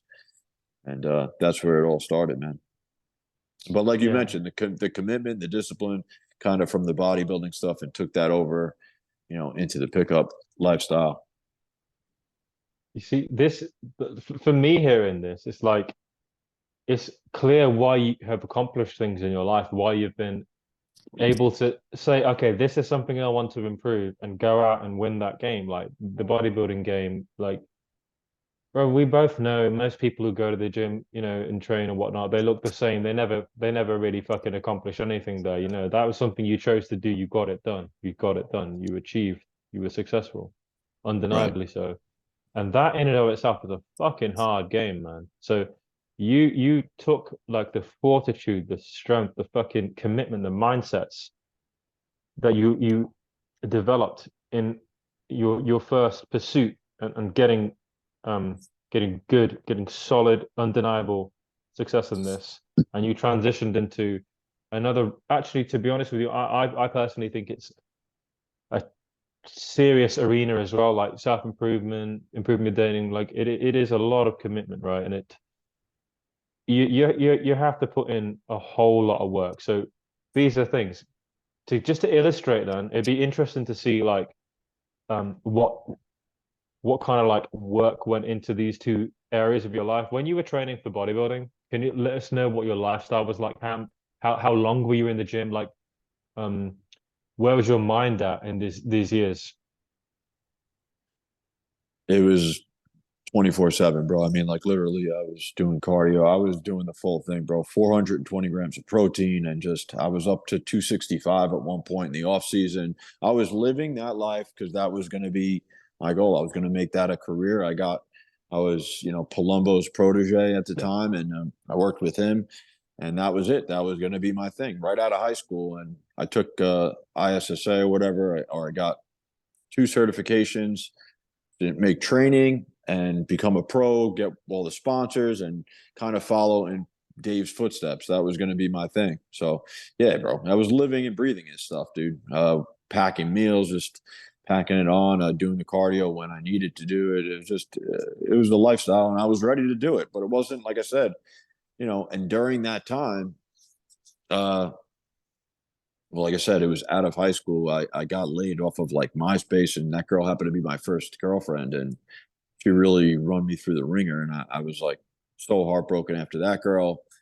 I was 19, 20. So that was always in the background. Like I still wanted fucking women, and you start to question why you're doing this, and why you're overcompensating and get, going this hard when it came to bodybuilding, and realizing how big of a commitment it really is. To go along with the girl aspect, you thought maybe somewhere in the back of my mind, I thought that was going to, lead to some, getting some girls. I guess maybe at the time, if you had no really role models at the time, or, Dave saying that, yeah, when you compete, there's going to be girls interested in you at the expo, and we'd have fun at some of the bodybuilding shows and try to jump into that scene. But, that's didn't really work out too well for me. So it wasn't, like I said, until 23 where I decided I'm not going to make this a career, and go all in on this, and really took it back a lot of notches, and sought out help in terms of just like learning game and everything like that. That's where it shifted. But I didn't just stop training or anything. I was still living kind of like the bodybuilder lifestyle, taking a lot of substances and the whole bit, man, because it was hard to go from just from 17, 18 to 23 to just stop. It didn't work like that. It was very hard to get off everything and just, cut back even on training significantly. But I always maintained a pretty good physique. And like I said, it's comparable to me now, like with even when you learn game, if you do end up taking those extreme measures and going all in to the levels like which you are, and stuff, doing it every day, there's going to be this muscle memory that, God forbid, or whatever, you happen to take some time off, or you meet the girl of your dreams or whatever, and it doesn't pan out with her or something like that. You're going to have this time where it's going to reward you in the future. It doesn't go away. And that's what I learned from that. And the same could be applied when you go that hard at bodybuilding. My muscles were stretched so much more than the average guy who's just going to casually train, that I'm hyper receptive now. I could literally just do push-ups and stuff. I'll probably get bigger than guys who will never be able to get that big. And this with no gear or nothing now. I've expanded, or either remembers. There's truth to that muscle memory thing, man. Your muscles certainly do remember how big they were one time, and vice versa can be said about gaming too. So you're very fortunate that if you put in the work now, if anything happens, or you're married, divorced, shit happens, life happens, and it's going to be much easier for you to jump back into the game than somebody just starting out. See what I mean? That's what I'm trying to say. It's going to be much easier for me to jump. Like the other day, someone goes, "Bro, what happened here? You got big shoulders, bro. What are you doing?" I'm like, I felt bad because this guy was just like training and trying to work his way up, and I was like, I just train once a week, man. It's like, I feel kind of bad, but you didn't realize all the work I put in the past. That doesn't it's not all for naught. You know what I mean? And so going hard at something like you're doing now, bro, it just pays off in the future as well, because you may not be able to maintain that, this extreme level in which you're going. So it will be beneficial down the road for sure. It's like, listen to you here. What I hear is like the complete focus that you put into your objectives and what you were trying to accomplish. Like bodybuilding, it was 24 hours a day. It was like complete dedication, extremely hard training. You had mentors. You were Dave Palumbo's protege. Your nutrition was really pushing the limits of muscle growth. 420 grams of protein. Doing your cardio. This is a 7 days a week lifestyle. It was full on, full on dedication. That's how you become successful in this world, in this life. You go, you give it your heart and your soul, and the person who wins is the person who's willing to put in the blood, sweat, and tears. And that is what you accomplished in the bodybuilding arena, that put inside of you a blueprint and a framework on how to actually go into the world and get shit done. And actually accomplish your goals, because it's a rare thing that people actually, many people have got, well, it's not many, maybe 10% of people in this world actually have goals they're trying to get done. But of those Yeah. who actually do those, it's a fraction of a percent. It's abysmal. But because this is what it takes. It's really complete. Every part of you has to be aligned to doing this. Yeah. You know, I took second to a guy who's now an IFBB pro. The guy's fucking incredible. Like, I was on stage with this guy. I took second in the T Nationals at the time, and it was a stacked show. A lot of these guys went off to become really successful pro bodybuilders. So it was no joke, man. Like the winner gets flown out to Venice Beach to do a photo shoot in Flex magazine. You know, it's big time. You get sponsors right from. I mean, it was there for the taking, bro. Like it was because you only have a short window to compete as a team. You'll never be able to do that again. You know what I mean?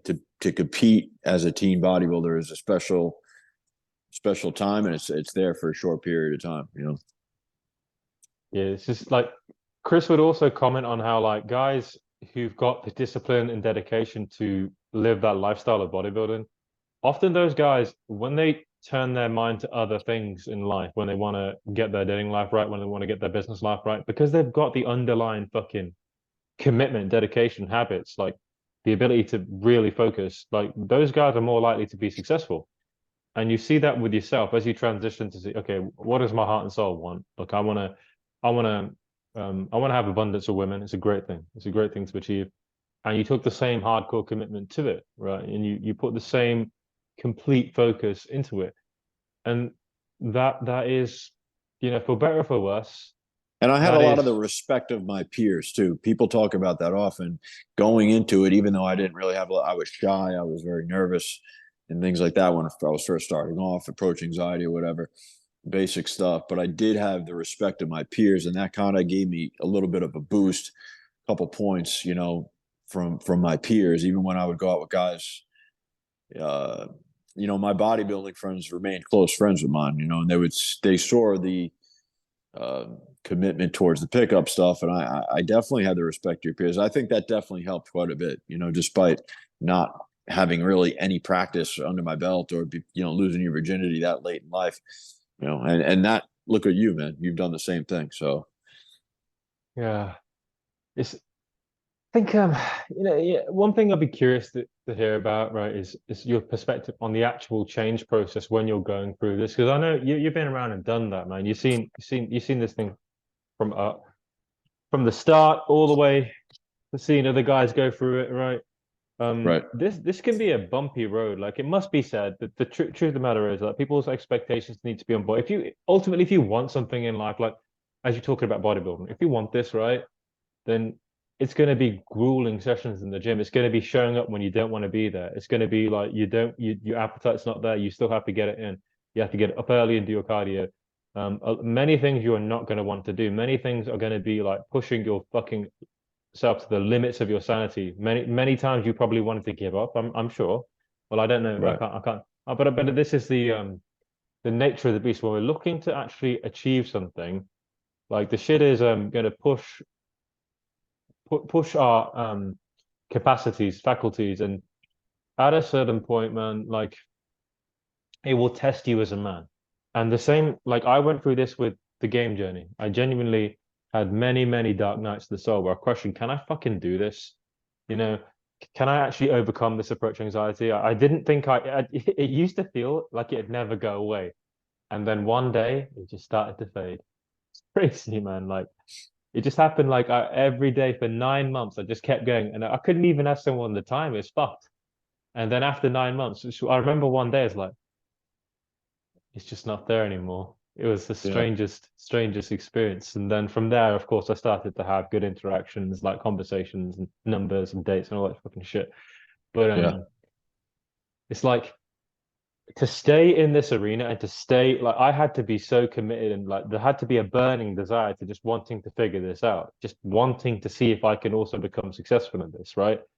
Yeah. Um, and that's what gets you through because like for me, I'm transparent. It took so much time, and I had to really go at it fully hard. And now it's like it's approaching year three, and I'm still going, and I'm still developing, and I'm still becoming better. And For me, myself, my expectation is I'm happy to spend, I'm 32 now. I'm happy to get 4, 5 more years, whatever it takes. Cool. Yeah. Like, so be it. Whatever it takes. I'll just keep showing up, keep improving myself, keep working on my body, keep working on my mind and my knowledge, and I will get to where I want to go.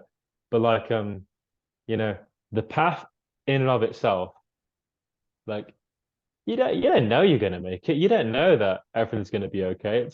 There's risks in life, yeah. And part of being a man is taking risks and saying, well, this is really what I want. I'm gonna I'm gonna go for it. And through all the rejections, through all the many, we have them. Like we honestly have, there's ups and downs, there's flakes, there's like last minute resistance, there's all this shit. And it can hurt. It hurts everybody here. Me, all my friends, we all go through it. But like as we stay with this and just stay with this and stay with this and stay with this, right? Part of you knows that you're becoming a better man and you're finding your like masculinity and you're hardening yourself, right? So if we think about the example that you gave previously of a guy who just showed you like that men can be really something else, your example of the older gentleman who was a mentor to you earlier on in your life. Yeah. Like there's many ways to be a man, of course, but like one thing that I always just respected and admired is guys who can just fucking stick with things, even when it's tough, even when it's looking like it's impossible. Because the world's built by those sorts of men, right? Who go into war, who like fucking face very hostile opposition, but just keep going. There's something that about this that builds your respect and like it Yeah. builds your core. Do you know what I mean? Yeah. Yeah, for sure, dude. That's about the only like brotherhood or community I had. I still had those bodybuilding guys that I built friendships with, at the gym and stuff like that. I worked for a few gyms and stayed friends with these guys and still stay connected to them to this day. So I did have the respect of my peers, even as I transitioned into, life not being a bodybuilder anymore and going into the dating and pickup and game shit like that. But that's why at the time I even got some other pickup guys on the RX Muscle Radio show with Yeah. Dave, and I try to combine both, industries together. So that was kind of fucking cool. But what was your question again, man? I'm sorry. You said, Oh, I was just talking about how really like as you like fucking stay at these things and stay at these things, like with any goal, like just trying to get something accomplished, the more you stay with it, like it changes you deep inside, man. Like you can use the word rewiring your brain. You can use a lot of it. I say the like it builds your resilient, heart. the resiliency. Like, yeah, you Yeah. start to get some, yeah, you definitely start to build that resiliency. But I can't stress enough having, if you're able to have a community or some sort of brotherhood or one or two really good wings, that man, that had, I can only imagine what that would have done for my progress and how far I could have gotten in such quicker time, like, Yeah. and just not only that, just having that the rapport and the camaraderie with each other is huge, you know. Um, you might go through one or two guys or whatever. Obviously, there's a vet, like some sort of, um, some guys actually could bring you down, but Yeah. you could be so lonely where some companionship's better than nothing at times, bro. There's that attitude as well, where like you'll often see guys like at a bar 20 years later still talking to, on the bar, still talking to the next guy at the bar, bro. Like people just want companionship, someone to shoot the shit with, someone to relate to, and that's going to be there till we all fucking die, man. So I mean, yeah, if you can, especially with something that you're passionate about and want to change about you, I mean, and have somebody to go, step by step with you, that's fucking incredible, man. So that would be my advice for my younger self and for younger guys to make it. And nowadays we do have a lot of resources out there that weren't Yeah, we do. available when I was starting out. I mean, all these Telegram groups and chats and easy access to with technology to get a hold of somebody, or yeah, there's so many resources, man, that you can have, find wings, bro. Like it, you know, but we are very picky at times, and sometimes you take what you could get. Sometimes honestly, someone someone's better than nothing at times, bro. That's how I felt. But I had a very lonely path to go along with it at times. And at times when I would get Chris on the phone from the other side of the country, I would spend hours and hours. I think he talked about that in some of his videos. We would just spend hours and hours on the phone with each other, talking game and everything. We just, because I didn't have that. So it was like a good way for both of us to just talk about, what's been going on in our lives and some of our success, some of our victories and W's and some of our L. Just both shooting the shit basically about game. It was huge, man. I can't stress how important that must be. I'm very proud of you that you took the initiative and fucking went change countries, right? And found guys from GLL. That's fucking very admirable, man. Thank you, man. It's been the biggest advantage. It got me here, really. It did. It's like two brains are better than one. They really are. If other guys are getting results, they're serious. And ultimately, like if you got that rapport, you like each other, you vibe with each other, you're just having a good fucking time, just living in this world. Like these are some of the most powerful fucking parts of this journey. The memories that I've got with my friends, just hanging out, traveling, fucking doing all these things together, like Yeah. those very sweet times. Because otherwise it can be a very painful journey, right? It can bring like the heartbreaks. They're real. They're real. I've had some real bad ones. The fucking That was my question to you, bro. Like I know you said, up until 30, man. This guy we're talking to here, I mean, like, you said there's some heartbreaks. Was there did you have any relations with girls till you like anything with girls? Did you get a fucking blowjob? Like, did you hook up with women, up until you lost your virginity? What was the deal with your dating, life up until you lost your virginity, bro? Yeah, man. So like coming into it, right? I like plenty of dudes out there, my instincts and drives kicked up in my late teens, 16, 17, 18. I developed my interest in wanting to talk to girls and wanting to connect with them and get a girlfriend and see what can be explored, right? Now, as a younger boy, I didn't have a whole lot of like belief in myself, and I also had a lot of anxiety and didn't think that really girls would like me. So for a lot of my earlier years, I actually just avoided it and thought later down the line, I'll figure it out.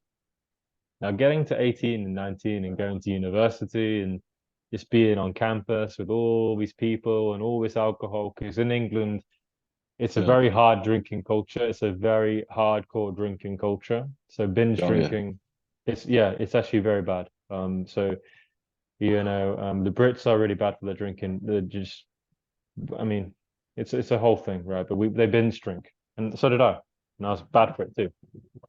Real bad for it actually. Yeah. So weekends would come, and my anxious ass, the only way to deal with people and interact with people, I'd get fucking hammered, hammered. Yeah. Yeah. So we're not just talking a few drinks, like we're talking a liter of vodka. Fucking insane shit. I can't believe I used to do this. I can't Yeah. believe it. Yeah. Yeah, man. But like just partying a lot, like Friday, Saturday. And that's what it'd take just for me to be able to talk with people because of my insecurities and my like, I was carrying a bit of weight, and I didn't feel good about myself and I didn't have the best social skills. So really what ended up happening was I was from a town which was pretty small, and when I went to university, my drinking just got more. Like I thought if I just partied a lot, things would just happen. But I would try. I'd try to approach here and there. I'd be just off my face hammered, but I would try here and there, and really, I just couldn't make anything happen. Mhm. And I, I, I, I went through like 3 years of university just in this cycle, and I would say there was maybe one or two opportunities where like there was the odd girl who wanted to talk, but I would self-sabotage, and I had a lot of these like limiting beliefs in myself that I thought that I really wasn't worthy, and they wouldn't be attracted to me, and I thought internally that I just wasn't good enough. And then as those opportunities here and there, it's very rare, like would kind of like I'd be in clubs and there'd be someone who'd want to talk, kind of. I just find ways to fuck it up. I'd just kind of like walk off. It was weird, but I really did this. And I was trying to work out what is so wrong with me and why do I do this? And like in particular, like I had intimacy issues. I wasn't comfortable with like fucking even the thought of like just being naked with a chick and like I was really uncomfortable with that. And this is kind of like how I got kind of fascinated with you because then Yeah. I'd be like thinking like what the fuck can I do to fix myself? And I'd be reading good looking news and I'd be reading about you just meeting a woman, like getting your dick out, jerking off in front of her and all this shit. And I just laughed to myself, like, how the fuck is this guy doing all this? Like, if I could become more like this, I could fucking have a better life. Yeah. So really then at that point, um, like I would read and I'd just have so much inner conflict and like just I just couldn't see a reality where I could date and I just couldn't believe it would be possible for me. You can call these limiting beliefs, you can call it low self-esteem, but it was there and it was fucking powerful, man. And it really meant that I would not take advantage of the small opportunity. Nothing happened. Now I went out, 4 times a week for fucking 18, 19, 20, 21, 22, like partying in the rave scene. I really got into that, like going to like techno raves and fucking electronic Yeah. music raves and all that shit and like, going to festivals and all this shit, right? Um, I but want to talk about that too. Yeah. It's kind of like yeah, what I said before about how like finding out, not a lot of people talk about this in the community. Find out what you like and really go for that, like get into a scene. You might have to dabble around a little bit, but really find out what you enjoy to do. Enjoy, the atmosphere, what scene, seems to be up your alley and run with it. Like you said about the rave scene for you, I had a similar situation with like I wound up dating this Trinidadian girl, and I fucking love this girl. She was like hypersexual, bro. She it was just one of those wild relationships, and she was very feminine, and she was nothing like these American women I was dating, and she was just opened my eyes to like, bro, I don't know if I could go back. And I'm like, just everything was about like Caribbean women and things like that. And I was just following promoters and really getting into that scene. Friday nights hitting this spot that had uh, all Trinidadian girls, or looking up demographically, a lot of them would be in Brooklyn and in certain parts of Brooklyn, and certain clubs in the city. Certain nights would be Caribbean night and things like that. And I would get close with the bouncers, get close with the promoters, get close with the owners. Bro, like at times I was taking her and 5 of her friends to the club together, and I would be cutting the line. Like this stuff doesn't really get discussed a lot, but this is what it's important. Instead of just not having anything, like, and just kind of just with no direction, no real, you're gonna you're never gonna feel like you're marking your territory, as people. Like, um, you want to be well versed in all that stuff, that's fine, but to really be like, this is your thing, that you feel real comfortable here, um, and make sure you mark your territory, and that's important, very important, man. And utilize all the things in that environment. Like I said, the bouncers, the promoters, the owner, if you could speak to him, all the bartenders. And I got so close with some of these guys that even in times I would get into trouble or over drink or whatever, these guys looked after me, would end up, driving me all the way back to the island from the city. Like, these guys respected me, man, because I was a regular, bro, and that's what he did. I wanted to immerse myself in this, Caribbean nightlife scene, bro, where I felt very comfortable being there. And mm, huge factor, and a few clients of mine have the right idea when it comes to this. A guy that we both know, like he wanted to, you know, with the Koreatown and going to like these Korean yeah, nightclubs, he would go there, and he had the right idea. These women are there for a specific reason. They're not looking at guys like me and you. They're really yeah, not. yeah, And yeah, and and that's what I think pickup, or a lot of these marketers, they're geniuses at making it seem like, you could attract any woman just because it's a biological thing and she's attracted to, like, dude, let's be realistic. You have to leverage what what characteristics you have and go after what you're looking for, and makes life easier. If you're going to a car dealership and you want a specific car, when you go there, it's just going to make life a lot easier picking one out that you know what you want. Supposed to just walking around aimlessly, not really knowing what you're going for. It's nice to know, or to have an idea of what you're going for. That doesn't mean not to be well versed in other things, but have a good idea. Be like, this is where you feel most comfortable, man. It's true, And man. It's like when I find that techno and rave scene, that actually yeah, helped me. That helped me a yeah, lot because I at that time in my life, I mean, this is going back more than fucking 10 years now, but like I was really into this music. I'd follow all the DJs. I'd see so many of the biggest DJs in the world and stuff. And yeah, where I was based physically at the time where I was at university, like it was an amazing techno scene, amazing rave scene. So because of that, because I'd go there like 4 times a week, just rock up and just go and listen to whatever they had going. 4 nights a week, man, just rock up, talk to, that helped me actually start to talk to some people and like get into some form of fucking interaction after all these years of this shit. I could at yeah, least get some type of interaction going. Now, what I will say is that this kind of was a double-edged sword because the rave scene, there was a lot of drugs and stuff involved, right? So that yeah, actually didn't end up being very productive for me personally. And then yeah, on the basis of that, like for a couple of years, I was just fucking spiraling, man. I just stopped. I kind of like just tried to get my shit together. My anxiety levels just went through the fucking roof from I want to say like 24 to like 26. It was just like I was a mess. I was just a fucking total mess. yeah, Housebound, agoraphobic. So just fixing that was the priority. Now I did fix it, and then when I did fix it, got back into the world, got back into my career, and then again, just handled my shit.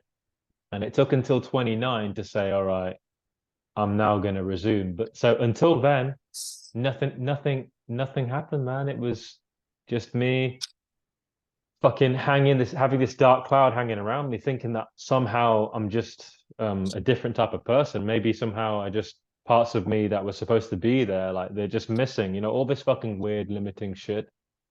But yeah. enough wasn't as what happens with many people, like enough just got enough, and then yeah, I made the commitment, made the decision, and just from there just went completely hard, fully attacked it, and it's been years I haven't stopped from there. So um it's it's definitely like when I look at the journey the past like 10 years, like it definitely took so much to get here, but like there's pride that you feel. There's definitely pride that you feel. When I remember when I was like in that early start, early part of my life, how much it would have meant to me just to be able to like see a really attractive woman in the daytime and just walk up and introduce myself and get a number, like how inconceivable that was for me. And now I do that every day.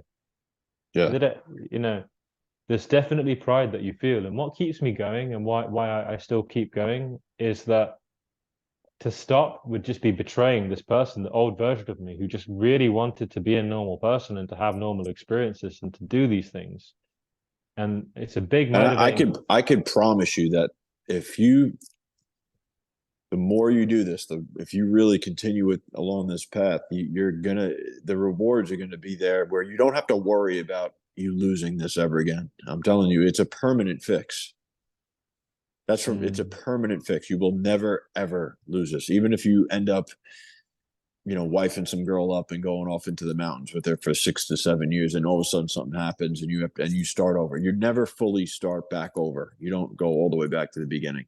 It comes back pretty easy, man. You may be a little rusty at first, but I'm telling you, that's the one thing I could assure you. This stuff doesn't go away. What the stuff you're doing right now, all this every day, the grind, rewiring yourself, the desensitization, desensitizing yourself to rejection over and over again, getting in these interactions. You become this, and it's always going to be a part of you, bro. I'm telling you, you do not have to worry about. I'm afraid, that I'll be, back to square one. There's no going back to square one. I can promise you that. mm, Depending on how much work you put in. I don't know. Some guys have different idea of how extreme they went and how many years they really did to rewire their brain. But if you really did it for 3 4 years, like it's consistent, and 5,000, 6,000 sets, 10,000, 5,000 numbers, or whatever you're doing, that that's a permanent fix. I'm telling you. That I was actually blown away myself. I was a little concerned about when I got back into it this go around. Well, how is it going to be? But dude, it's like you're a caged animal, and all the stuff comes back pretty quickly. It really It, does. It comes back very quickly. that's great, man. It's like this is an investment that, as man, like it's almost inevitable if you really want to reclaim your power and come to the world expanded and not contracted and have the fucking doubts and insecurities that I had for fucking Yeah, 29 years. Like I would rather pay the price and put in 5, 6 years doing this every day. I'd rather pay the price of doing that than going back to how I used to be, fucking worried, concerned. Can I even get a day? All this fucking shit. It takes up your mind. It takes up so much of your resources. It stops you from being able to really go out and do amazing things. You can talk about, here's an interesting thing that we can talk about, right? I know that you are quite critical of like red pill space or it was. whatever. You have to realize when you hit that point where it's no longer practicing or no longer, trying to become this person you want to be. You are that guy. When this is you, man. Like there was now. That's the point where you go and even at something. If I completely stop doing this, that part of you is now always going to be a part of you. There's no going back. It's almost like my old man, for example. He became a fucking incredible mechanic. Like he could fix anything in terms of refrigerator. He was one of the best mechanics, like in the whole tri-state area. He was so good. He was highly sought after. He started his own business. He was extremely successful. Bro, the guy's been away from it for a while now, but you throw him in a motor room, he's going to pick it up kind of right where he left off. And it may take him a little while, but that shit's still there. You don't just go back to square one. It's all there, bro. Same thing with bodybuilding. Once I'm back in the gym, you throw me in that, it comes back really quickly. I'm telling you what you're doing. You don't have to be worried about that. That's if you change and become this guy, like that's always going to be a part of you, man, regardless of what is in store for your future. That's why I do it, man. That's why, because you got to understand. I mean, as you now coaching more people, you taking on more people. Like I can tell you, from a guy who went as long as I did, you just want freedom. You just want liberation. You just want to know that you really have what it takes, and you will do anything for that. Like I suffered pain because of that for 29 years. Like to go out every day now, man, it's actually kind of a blessing to have the fucking freedom and the capacity to do this, yeah. And just to know I'm doing this. I'm everything, despite what happened, right? I'm here and I can shape my destiny. And to know that like the best investment, we have different pain points in life. People who come to watching videos from you, right? There's different pain points that affected them in their life that put them on the path to seek you out. And really what I feel is, everyone in life has to slay a dragon at some point. You can ignore it and you can just go to your grave and it's like you never really existed. Or Right. you can face the dragon and find fucking ways to slay it, no matter how long it takes, no matter the pain, no matter the fucking suffering, no matter how hard you have to work. No matter, it could take years. But to know you fucking slayed your dragon, that is one of the most powerful things we can ever fucking do in this life. It truly is. And it's worth, despite the challenges, it's worth every fucking day that I went out to try and turn this around. It was worth it. Every Yeah. fucking all the grind it took, man, to get my first day. It was insane. Like 6 months of daily grinding to get my first one. Like, and it was amazing. It was like I couldn't Yeah, believe it's it. like all those previous failed attempts are like nothing, bro. And that's why I'm not a big fan of stats. I guess they have a place, but like after a while, it's like you're not trying to impress anyone. It's like uh, who are you report? Like I said, I think I had more of a lonely path. I didn't have a brotherhood of guys to go back and forth with. So there was pluses and minuses to that. And one of the pluses was outside of like the computer and just writing on the forums, I really had no one else to like continue to report to after a while. It's like, all right, who am I flexing that I did this to? Like, that's when you knew, like,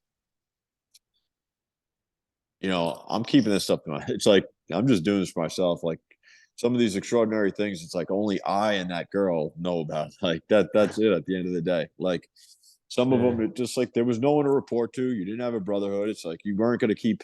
After a while, writing lay reports on the forums gets kind of old. You know what I mean? And it's like it's kind of cool. It's like you're fucking doing this. You could cherish it with yourself, on that ride home or wherever, and you do what you had to do, and you get to just enjoy it without trying. You realize there is a point where you're like trying to impress others, or like the competitiveness, or your friends, your wingman, or something like that. But when that's not available, not there, you realize you just, you're that guy, and you're just doing it for yourself, and you get to cherish the moments, as they come and go. And they either are stuck in the recesses of your mind somewhere, or that you remember them when you have to really dig up. Oh shit, yeah, I did that, man, because you stopped at reporting things after a while.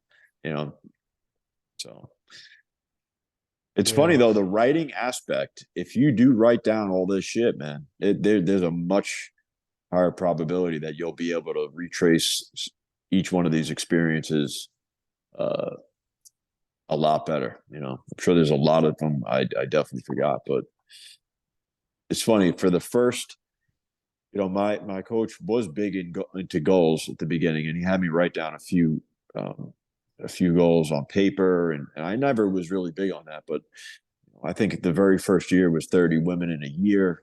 Um, I achieved that.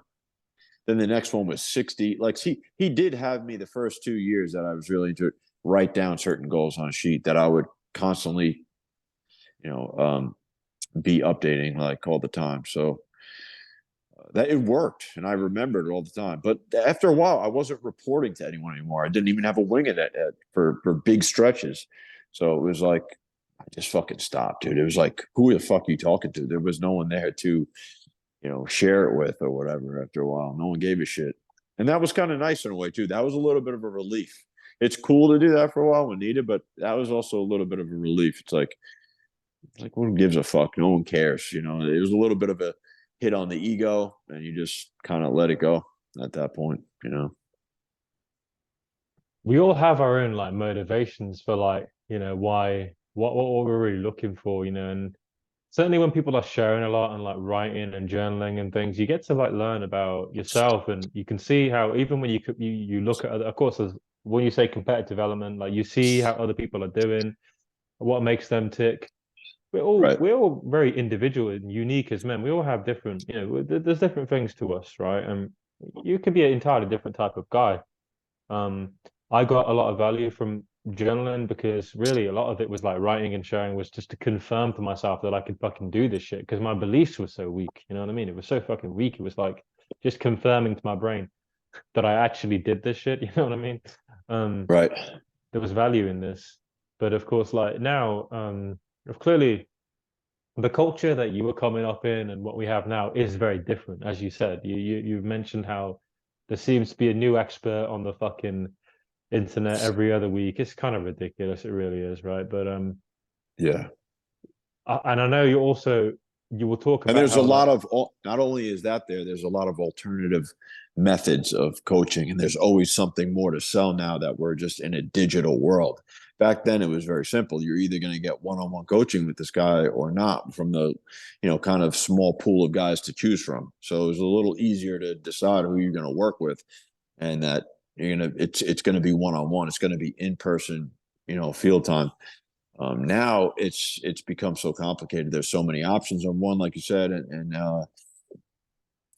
all these other alternative digital ways of learning. I'll tell you this, I guess ebooks were there was kind of a thing back then, but not really talked about. It was like, not the best way to learn, but like, um, 8-week programs and digital coaching and stuff like that. There's so many more things. It's fucking confusing, dude. I knew if I was 21 or if I want to learn anything, uh, I would want to be with this person in real life, shadow him for as long as I can. That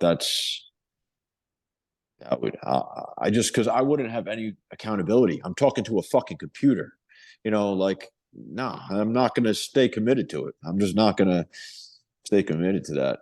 yeah. It doesn't feel personable either. I want the personable.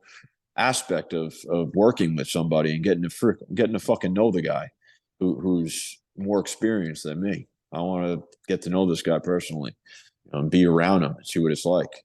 If that's who I'm striving to become or pick his brain, whether it's a mechanic, whether it's a professional fighter, anything, it's like you want to be around that. So I just wouldn't stay committed to something like that. The digital thing, it doesn't. It's like he's not really there with you, so it's up to you to jump on the computer and do this and log in, and it's just not for me, man. I'm glad a lot of these millennials or people younger are open to training like that. I don't think it's optimal. I don't think it's the best way to maximize your potential. Quite frankly, I really don't. Even when guys ask me, do you want to do phone consults, and I'll pay you for 6 weeks of phone the stuff. I always kind of steer them in the other way, like let's get down to business. Let's fucking go do this in person. Yeah. I mean, we'll be able to correct something much quicker in 5 minutes than I will be able to try to explain something, or the moment I see what you were doing and said is much easier, man, than you having to try to break it down to me. Even with footage, like we're bypassing so much. Agreed. I mean, my own case, I mean, of course, I agree with you here. Here's the interesting thing, right? Remember with my own case, right? I was fucking reading about your stuff, reading about like what you're doing online, reading Chris, all that when I was what, 21, 20, yeah. But I was really not implementing, I was really not making it happen. It wasn't until I joined the community at 29 and moved with the fucking guy. Right. Like that was live. He knew I was there. He was in the room next to me. He knew when I was getting up. He Yep. knew he fucking knew. I couldn't do. Yeah. There's no way to get out of it. There's no way to get Yep. out of it. And like he was Yep. pretty cool. He had it so much down, man. He was just cool, chill character. Like just being around him, I absorbed things. Just how to fucking be a more cool person. Like he wasn't stressing anything.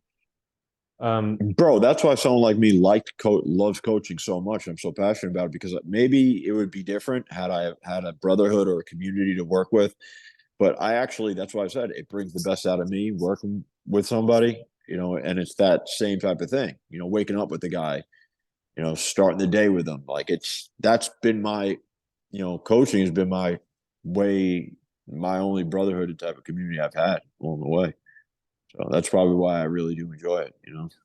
Maybe it would it's be different, but it's an amazing thing, man. This is, of course, like, bro, like it brings back so many great memories for me because, like, we get up, right, watch the sunrise. We had this like apartment in London, right?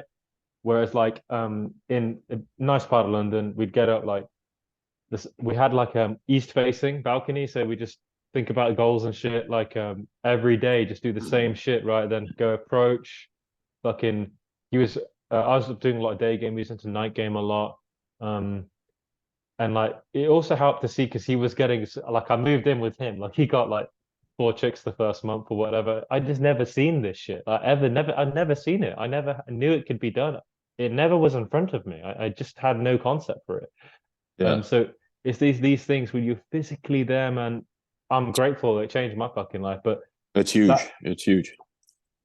But it can be done, man. Like even now, if someone's smart, they've listened to this interview. Here's what you can do. You can, a couple times a year, you can do a boot camp with yourself, right? You can Right. sign up, you can do a boot camp, you can commit to this. You can maybe, 2, 3 times a year, spend 3, 4, 5 days, whatever, and then go back home and implement and find your wings, find other serious guys, build a fucking community in brotherhood. If I could do it, and in this we talked about my goddamn story. If I could find incredible men who become some of my best friends, and I Yeah. could build all this, anyone can do this. You could, how simple it is, right? You could go do coaching with, sign up for Scotty's boot camp, do 3, 4 days, right? Maybe do that a couple times a year, then go back home, be in a good logistical situation, find yourself excellent wings, build and just approach regularly, consistently, hold each other accountable, like really build a community, a brotherhood, set goals. Yeah. You can do all this shit. I fucking did this shit, and you know how hopeless I was. I'm living and breathing this. There's no excuses, man. It can be done. The help is there. Yeah. You just have to Yeah. sign up and make it happen. And very, it's actually very good that people have this information now. It's a massively beneficial thing that this can be transmitted online and they can just change the whole direction of their fucking life and live a fascinating, interesting life. Yeah, because Yeah. talk about how men, let's talk about men today, yeah, and how it is for men today, right? Online dating is a big thing now, right? And many of them are not happy, many of them are not thriving. There's a whole type of mental health crisis for men, a lot of male suicide, like a lot of bad shit happening. I don't think if we ask the average man on the street, I don't think he feels very empowered in relationships and the direction of his life. And I've heard you previously comment on how someone learning to approach and really fucking get in touch with their core and their fucking instincts and drives is the best, closest approximation to leveling the playing field that they're ever going to have in the modern world. Wait, repeat that again. You said what? I'm sorry, man. Say that again. Yeah, so like being able to just get in touch with your drives, your instincts, and go out and approach like regularly is the closest way as men we're ever going to get to leveling the playing field, to having some power and control over our destiny in terms of relationships. Yeah, for sure, dude. Yeah. And if we talk like to switch gears a little bit, you know how in like modern advice now, like if I'm Googling shit, if I'm going on YouTube right now, you know what the advice is going to be given? It's gonna say go and build your businesses, go become successful, just go make money, work on your body. It's gonna come together for you. You're gonna be, very high value. Everything's gonna come together. Now, I don't know. What do you think about No, that? no, I don't think it works like that. I think you're gonna, if number one, you're repressing whatever, natural drive you have to go sleep with women and all these attractive women you see on your way to work or wherever, at the gym, at the grocery store, wherever you see these girls, it's just gonna eat you up, man. That's been reported to me. That's how I felt. Though, like I said, I jumped into it immediately, right? I mean, it did bother me for a very short period of time, but once I realized I had the plenty of time and it was a perfect opportunity for me to jump all the way in, I went for it. But if that's the course, if that's the prescription that you're being told or that you're hearing, like you just said, yeah, they're just being steered in the wrong direction. I mean, they really are, because the question is, what are you going to do with girls? Oh, it's just going to come. Like, if your answer to, like, your dating life and meeting women, if your answer is just, it's just going to come as a byproduct, and that's what you hear a lot. Unfortunately, They you do do, they hear that. do. It's That shocking. is, dude, that is like, that's a pretty common answer. It's just going to come as a byproduct, bro. No, I think you're going to be sadly mistaken, man. You're going to be sadly mistaken. You're going to Yeah. be an awkward fucking 34, 35-year-old rich guy you know, who's got no fucking balls, not into the, not being able to move an interaction like clockwork, take this girl from here to there, to do things that your hormones, your fucking biological urges, and not repress them.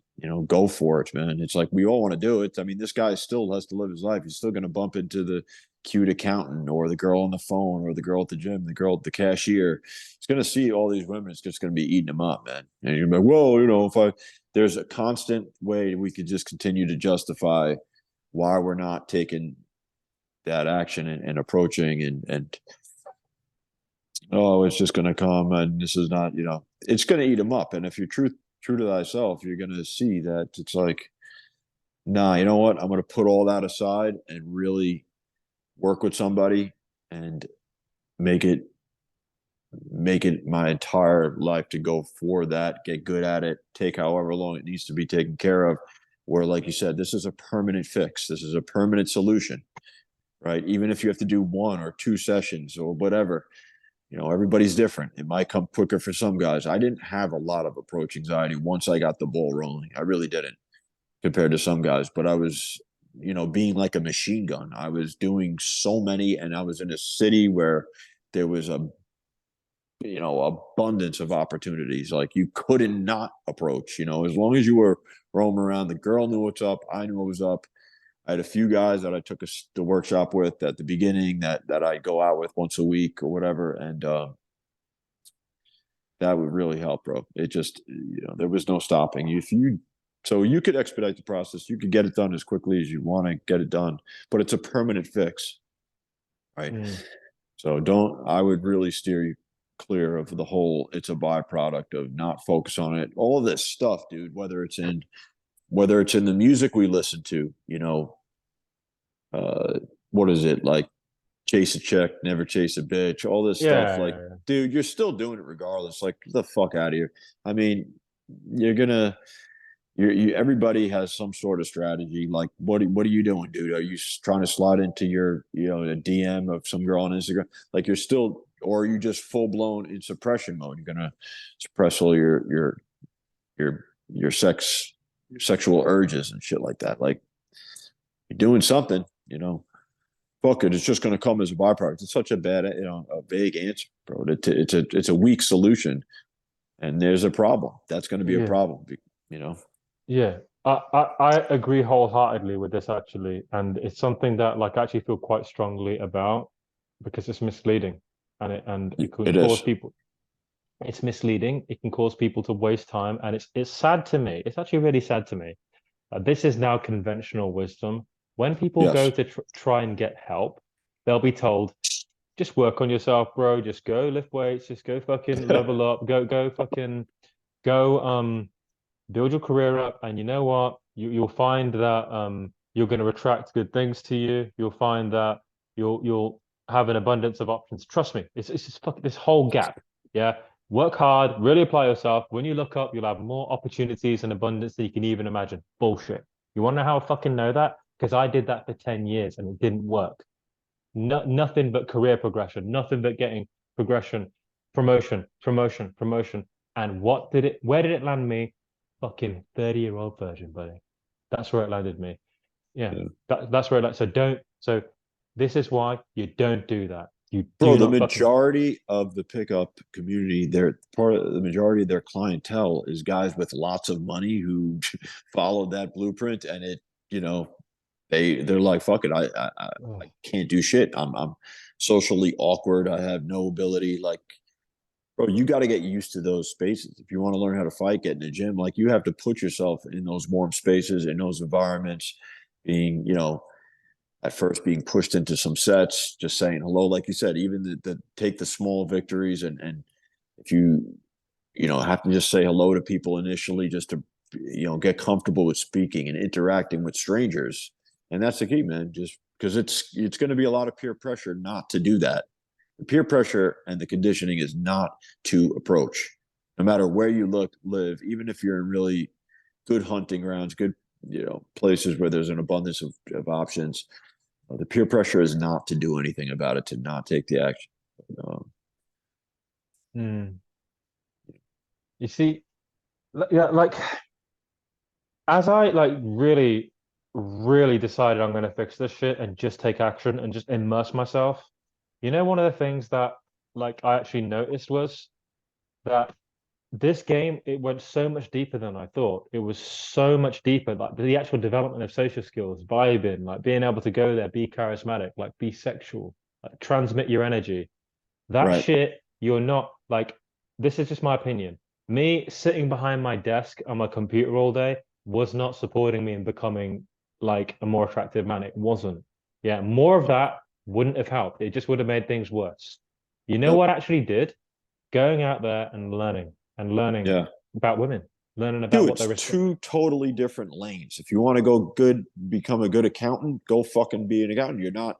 You're neglecting this aspect of your life, right? So it just comes down to what's more important to you, and prioritizing one as opposed to another. Just two totally different lanes. To say that because there's this whole ideology that women are going to find you and you're going to have all this money, and that's what they're going for, like as if it's written like on our foreheads. It's our bank account information, or this and that.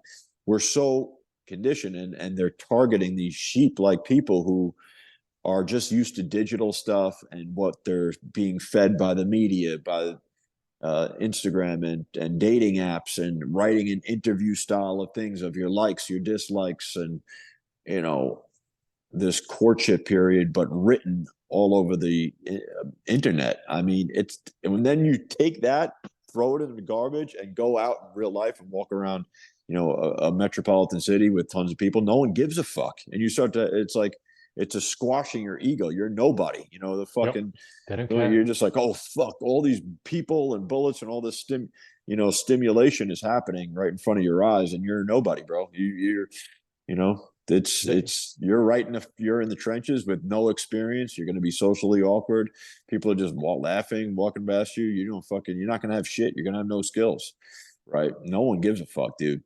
Oh, this is Yep. my Bugatti, or this is my fucking this. No one gives a fuck, bro. Throw yourself in the, and if someone does, some random girl is like going after you, and that's you like to justify what you did for the past 15 years, it's going to be few and far between, and that girl is going to be some fucking gold digger. Is that how you really want to Yeah. attract that one girl who you happen to land based on your bank account? Get the fuck out of here. Shit's not going to work.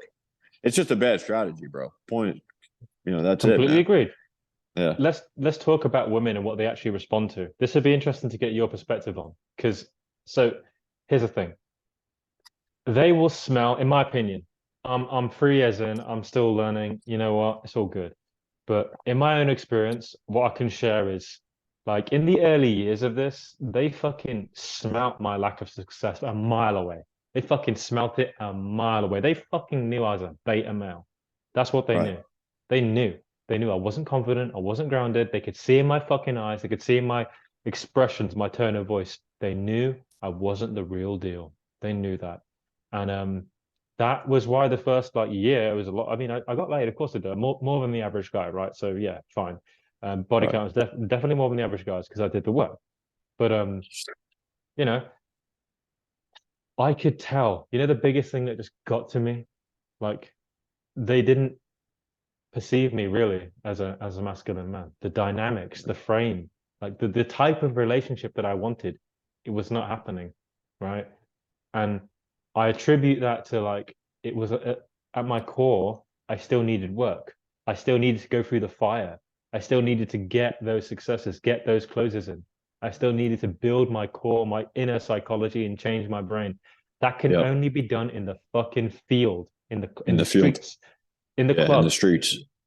That's where that change is done. It's not, Yeah. you will not achieve any of that. You can become a millionaire, billionaire, and you can still be a fucking beta, and your relationships are gonna be No, trash. no, no matter what, you're going to have to become desensitized to rejection. That's a big part of it, desensitization of the whole thing. And like, that's attractive, bro. Like, you don't give this whole, like, I don't give a fuck attitude. Like, you don't care. You just smile in the face of rejection, and just move on. You're not pedestalizing girls. All this stuff could be acquired through experience, through countless, through the reps. Basically, you're not, just like anything else, dude. It's just not going to be this epiphany just out of nowhere. You know what I mean? You need to feel what rejection is like. I mean, it's such a cop out and a beta thing to just fucking, use the phone as your one source of meeting women. You're not even feeling what it's like. You got to feel it in the core, just being turned down. You're not the big shot you think you are, right? And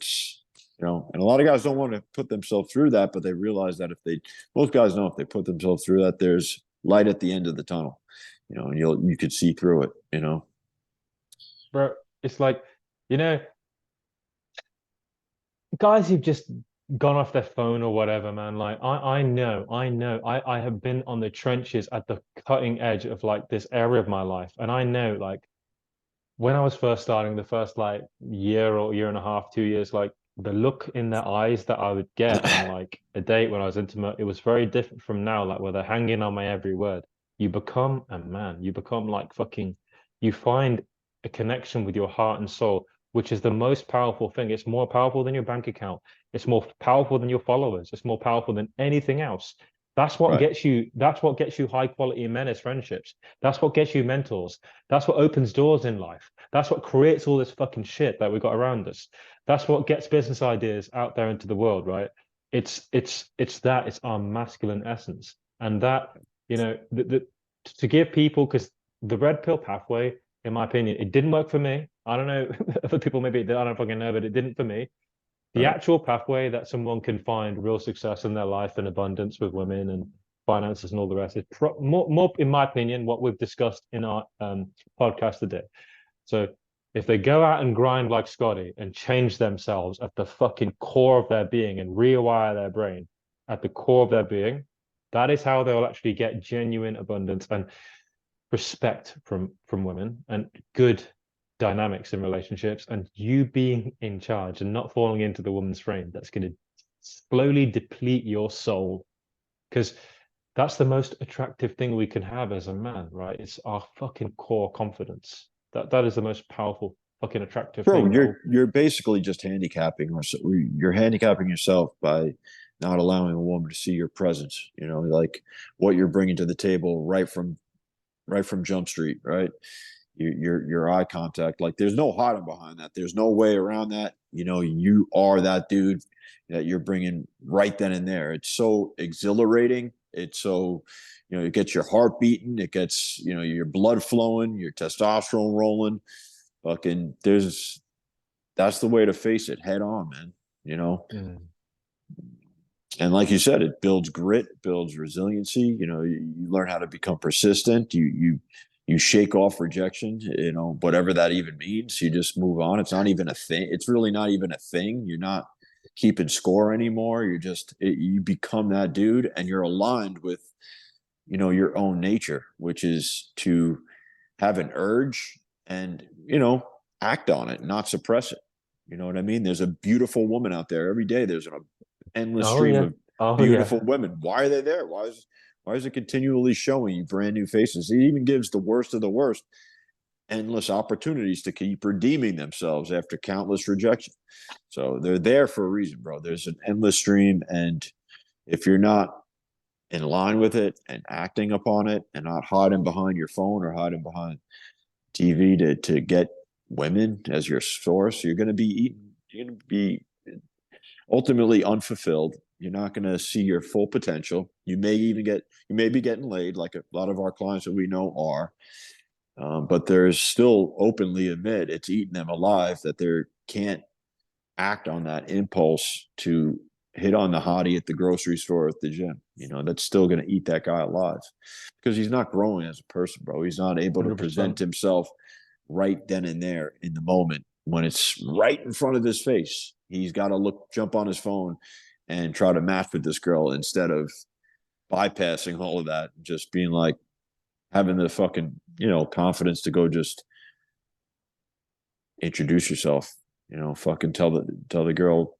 you know, you're free tonight. What are you doing? You know, attraction, you could instantly make it a warm approach within the first instant anyway. Like if you lock eyes with a girl, that's a signal that, you know, an indicator of interest, a strong one, that she's good to go. It's now a warm approach, you know, like, so you're missing a lot of fun, bro. There's not a lot of stuff that can match it in terms of excitement, fun, fulfilling, like you said, growth, you know, everything. It's all there for the taking. Just a lot of guys are taken by the peer pressure and the conditioning not to act, because you're going to be surrounded, no matter where you decide to go, like by people who are just, it's not the social norm. There's not going to be a lot of people approaching, if any. So you're going to have to be the one dude to just rise above that and do it anyway. That's why I highly advise finding a wing or coaching, just to realize that you got that support. There are other people out there, even though albeit fewer and fewer nowadays. But once you get aligned with the right people, there's no turning back. It really does. The key is that it just opens the floodgates of what is possible. Now I knew after even that first boot camp that I can do this, that I can, I was beyond my wildest dreams that I could get 5 to 10 phone numbers, you know, in a night. That was beyond or make out with a girl, you know. By the second session working with this guy one-on-one, I was getting a blowjob in my car. I mean, I was like, that's when the guy knew. He was like, I'm going to hire this guy. Like the stuff it could happen really, really quickly, bro. It's a great starting point. It's a great launching point, you know. Yeah. Yeah. to learn, to give yourself permission to experiment and improvise on the fly, or to riff off of each other, to have that real life in real time uh,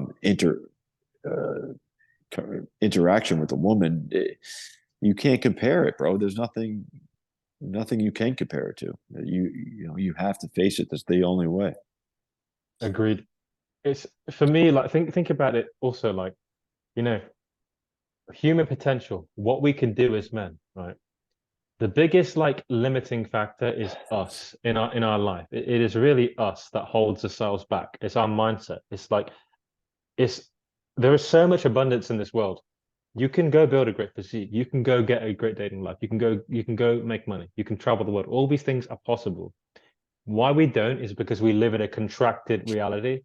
That's because of emotions such as fear, such as like um the the the um the belief that we form. Now, when we do something like this, all of a sudden it starts to break down those barriers.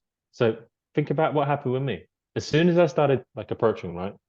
Then, okay, I used to be 280 pounds. I'm 190 now. All that weight, yeah, because I believe I can now become something different. I used to, live in a small place. Then I moved to a major city. Then I've traveled the world. I've expanded all my friendship groups. It's been a positive spiral. All these things I used to have a lot of insecurities, and now I can talk about anything and share myself. I don't give a fuck. You know, it Yeah. frees you. It starts to Yeah. free you and liberate you when you start to remove yourself from conditioning and realize that you can go where you want to go. You can be who you want to be. It's all out there to take. Yeah. Bro, And it allowed me to go get security jobs that otherwise I would have never had the balls to go walk in and speak to the manager, or put myself in these places to get these jobs. I mean, some pretty high end like strip clubs I worked at as security. I would have never ever had the balls to go in there and shake the guy's hand, meet the owner, meet the managers, meet the other security guards. It does open the doors, man. You definitely, your balls fucking grow, man. Big time by they doing do. things. They You get do. that social freedom, and you get the balls to do a lot of things that otherwise you would have not had the balls Yeah. to do, man. So it expands outwards from just hitting on that girl that your heart and your urge is telling you to go do. Even if she's looking at you, it's one of the worst feelings in the world when you cannot act Mm. on it. It's one Yeah. of the Oh, yeah. worst feelings in the world, dude. You might even get a look from this girl. It eats. There's been very few things that's eaten me up more than having an opportunity or a beautiful girl and not being able to capitalize on it. That's got to be right up there in terms of one of the worst feelings in the world, dude. And I was all through high school like that. I was a above average looking guy according to most, and I was unable. There was girls who even liked me in high school, and I just couldn't. I felt like socially weird and sexually insecure, scared. Dude, it's. I think that's why I went to the other extreme. You know what I mean? So, but it was such a horrific feeling. It really Yeah. is. It is, and that's why even getting laid off the internet will not, it will still eat you alive, because you have to, if you're out and about and seeing women and unable to do anything about it, it's gonna burn, man. it's It gonna did with it's me. gonna eat you. That's Yeah. that's the same thing that happened with me. Even like I can't off the internet, yes, I can. But you know what? Um, you know what really just fucking or what I never got over was like the lack of control, the lack of like knowing I can go out there and make it happen. Like you have to prove yourself to yourself. That's not done from the internet. It's not. You stay soft. You stay all these guys Yep. who I know, who yeah, they're very successful on the internet, fine. They're still soft. They're still in the comfort zone. They're not out there traveling the world. They're not out there having the balls to put themselves out to the public like we're doing here. They're not doing these things because they're still fucking scared and they're still insecure and they're in the comfort zone. That's reality. Then will they ever? They're talented men. They're smart, bright, all that. But will they ever really fully fucking realize it? I don't know. But I think a guy who's willing to truly put himself in the fire and prove himself to himself, I think he's got a higher chance. I'll probably bet on him more, actually. Now, on the topic of like the red pill space, right? I've watched some videos from yourself about how, I mean, you don't think that necessarily the things they've got to say about women are necessarily helpful. I think you've talked about how it's quite toxic, about how that content pollutes your mind against women.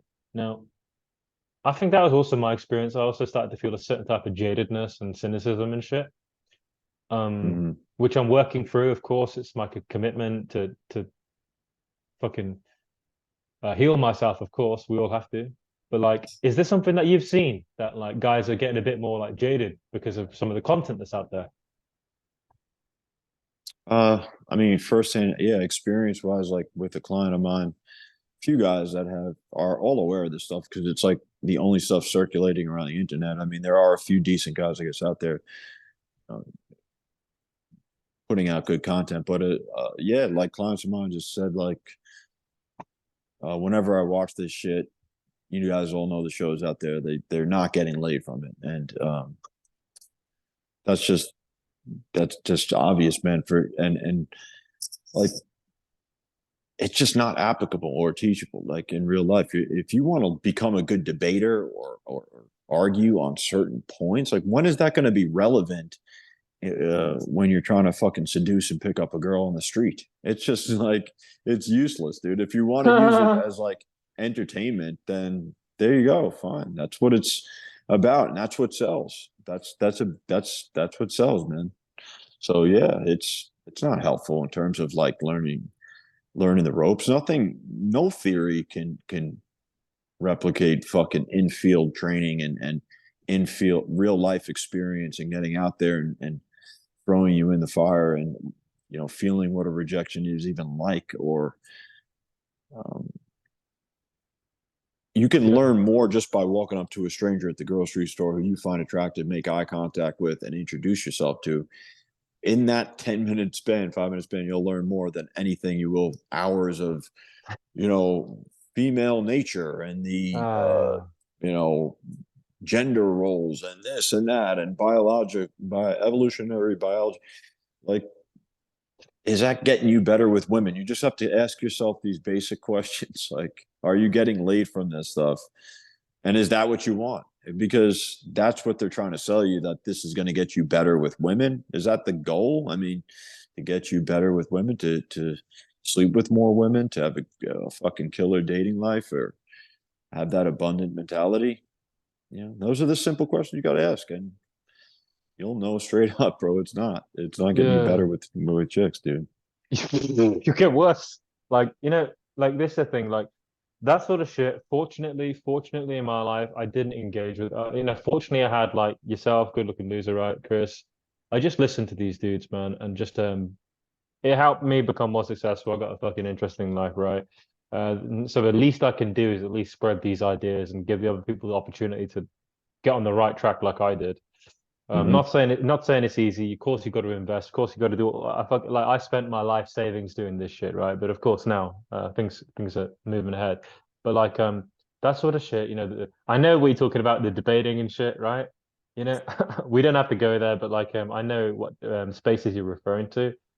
I've seen some of those Bro, videos, and it's so bad for me because it rubs off on you. No matter how we're not, none of us are like immune to any of this garbage or rubbish that you're out there with. Like, you'll start to notice that you're more argumentative with women, or you think that this shit is important, and um, yeah, you're right. It's damaging. It's not good for you, man. It's like it doesn't help you get the goal that you're really and truly looking for, man. More peace and a better relationship with the opposite sex. yeah, Sleep with the woman, have sex with the woman. Let me see one of these people fucking pick up a fucking chick like right on the street, real time, real life, right? That is a lot more helpful than any of this stuff. But this stuff is geared to trigger the guy with the broken heart, right? The guy with the broken heart who's upset and angry, and it's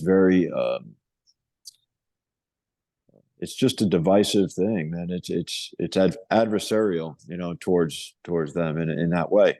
And it's perfect, bro. That's entertaining. There's a lot of pleasure that comes in like being right, bro. Like mm, I'm right. I know better than you. I have more knowledge about this topic. Okay, that's fine. But are you fucking having sex with women? What do you really want? Is that what you want? yeah, man. So I you got mean, to just dude, ask yourself these questions. even if you're fucking right, but you're bitter and hurt inside, what was the fucking point? Yeah. Is her If you're pussy wet? You know, you have to ask yourself, you think her pussy's wet after that? After being told she's this or that, or you know, how these gender roles since the dawn of time and all based on probabilities work is it feels like you know, are leaving school and the woman's like, I can't wait to get out of class. Her pussy's not fucking getting soaked listening, you know, listening to the woman's biology. So Mm. Yeah, so I mean, look, man, I completely agree, and like, I think hopefully people who've listened to this, um, can it have been empowered that like there's a what the actual pathway to success in getting abundance of women actually looks like is putting yourself in a good logistical environment, taking lots of action, being very consistent, having an abundance mentality, being like socially free, being a masculine man in touch with your core and your emotions and your drives and instincts. And this is really what success looks like. It's not pouring over hours of fucking negative content. It's not getting angry, mad, feeling all bitter and resentful because you can get your power back. You can go into the street every day and get numbers every fucking day. I do. I do.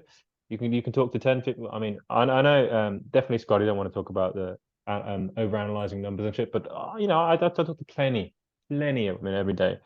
right. And you can heal yourself in this regard. It's a journey that you go on because I think at my core, like I'm looking for a relationship, right? I'm looking to find someone really great and to start Let a me just family. interject real quick. The reason I'm not against it totally, but the reason I didn't emphasize it because I wanted to become that guy. I wanted this to be my lifestyle. This was who I was going to be. And I felt the further away I got from keeping stats and all this stuff, it was like a gamey type thing. You want that to just, you want to Hmm. become this dude. Like, and the Yeah. less I noticed that, I don't get this is fucking who I am. I want to like change that core thing. This is going to be my new attitudes and outlook on life and my perceptions and the way I view women. That stuff needs to fucking change, man. And I feel like the more we make it about, you know, numbers and stats and dialogues, it just becomes a little fun phase of your life that you're not really, you know, changing your real attitudes about the whole thing. That's what I noticed, man. It was fun at the beginning, but like after a while, I was like, no one's fucking keeping score. No one gives a shit. You know, just you're doing this for yourself first and foremost. No one cares. Like, um, Wow. that's what I noticed. You know, so again, not totally opposed to it. Might be a fun thing to do at the beginning stages, but after a while, I'm like, this is. It didn't feel like that authentic and like my making this really a part of my lifestyle and who I am. You know, this is who I am. Not like it's a lifestyle change. You know. That's amazing, man. That's amazing. Like It's just not a because video game. Yeah. It's not like you're collecting points or something like that. Right. It's nice to be rewarded once in a while. And you will, you know, when you do pull that girl, you will feel really good on the ride home or when you drop her off. You know, you're going to get that satisfaction. You're like, oh, yeah. nice. This is fucking awesome, bro. What a relief. You know, and that's it. You move Yeah. on. You fucking move on, bro. It's not a big deal, man. You know, that's Yeah. it. You move on. Yeah. It's like you see, that's pretty powerful what you just shared, actually. So it hit me quite deep actually. Like it's because like we're actually it's not really about the numbers, the stats. It's like we're moving through the world differently. We're becoming like free. We're like liberating ourselves, but just it can be done in the second. You can actually like let go of this fucking shit and just Mm-hmm. be like who you want to be now. That's extremely powerful. It frees up your mind from like the fucking constant pressure of insecurities and shit, right? That, you know, just what you said there is like what I have in here in my fucking core is so fucking powerful. I can just believe in this. I don't need to worry about the rest. This is a gift. This is an amazing thing. Now, I what I want to noticed talk. that too with the guys in like recovery, for example, too, because I went through that process for a little while, quit drinking and everything like that. And the guys who were always in and out and couldn't get it right and couldn't stay sober were always so putting all the emphasis on how many days they had collecting days, and they would hand out coins and stuff like that, and they would accumulate days. I put together this many numbers. They've been putting so much emphasis on this, right? um, it wasn't as guys who seemed to be getting it were like letting that stuff go. Like some of the old timers that would go there would just be like, I have 1 day sober, and like kind of laugh. They stopped keeping score after a while. For a new beginner, fine, keep track of it. Okay, I got 10 days clean, I got 20 days clean, so on and so forth. But like after a while, the old timers who have like fucking haven't picked up in a long time, they would just kind of laugh and say like, I got 1 day sober and that's all I ever had. Like they just stopped keeping them. Yeah, so Yeah. I could see Wow. the big difference in the guys like who are really overly obsessed with, I did 10 approaches and it's this and that, I got blown out. It's more of a gamey type thing, and it doesn't seem real to me. Like it was a little less authentic for sure. Dude, so powerful, man. So fucking people don't say this anymore. I assure you. Like I'm in this space every day. Like I'm in the community and whatnot. You don't hear it. You don't fuck. Yeah. This is why it's important. We need to do more interviews with you and put your content out there more because it's important because this shit frees people. This is like good for your mental health to fucking take the shackles off, right? Now, I want to get your opinion on something, right? So we talked about like red pill toxicity, some of like the anger and then shit that happens in that space. We also talked about how like really, man, if you wanna go into a room and just fucking turn every woman off, have that shit in your brain. That'll turn them off real fast. You'll see every pussy dry up real fast. But now Right. let's explore the opposite. Like, what do you think really attracts women?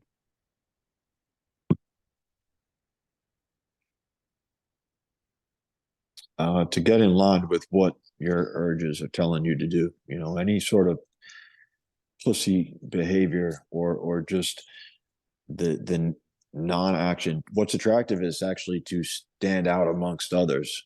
That's what separates you from the rest, and not give in to all the peer pressure, which is not to approach that girl, not to act out on what you're being called to do.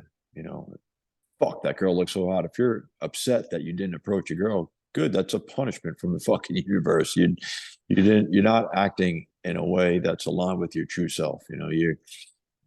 For some reason it's taboo. If everybody else was approaching, you would think that that's, you know, it would come easier, I guess, but you would think that that's normal. Now it's conditioning to think that this is something that is not, that's like bad for us, but yet inwardly it's the same thing as when you're seducing a girl and escalating and kissing her neck, rubbing her, sucking her nipples, and she's like getting lost and losing her logical mind, and she's like, you're taking her clothes off, and she goes, no, no, no, I can't do it. She's pussy soaking wet, but she goes, no, I can't do it. I don't want to do it.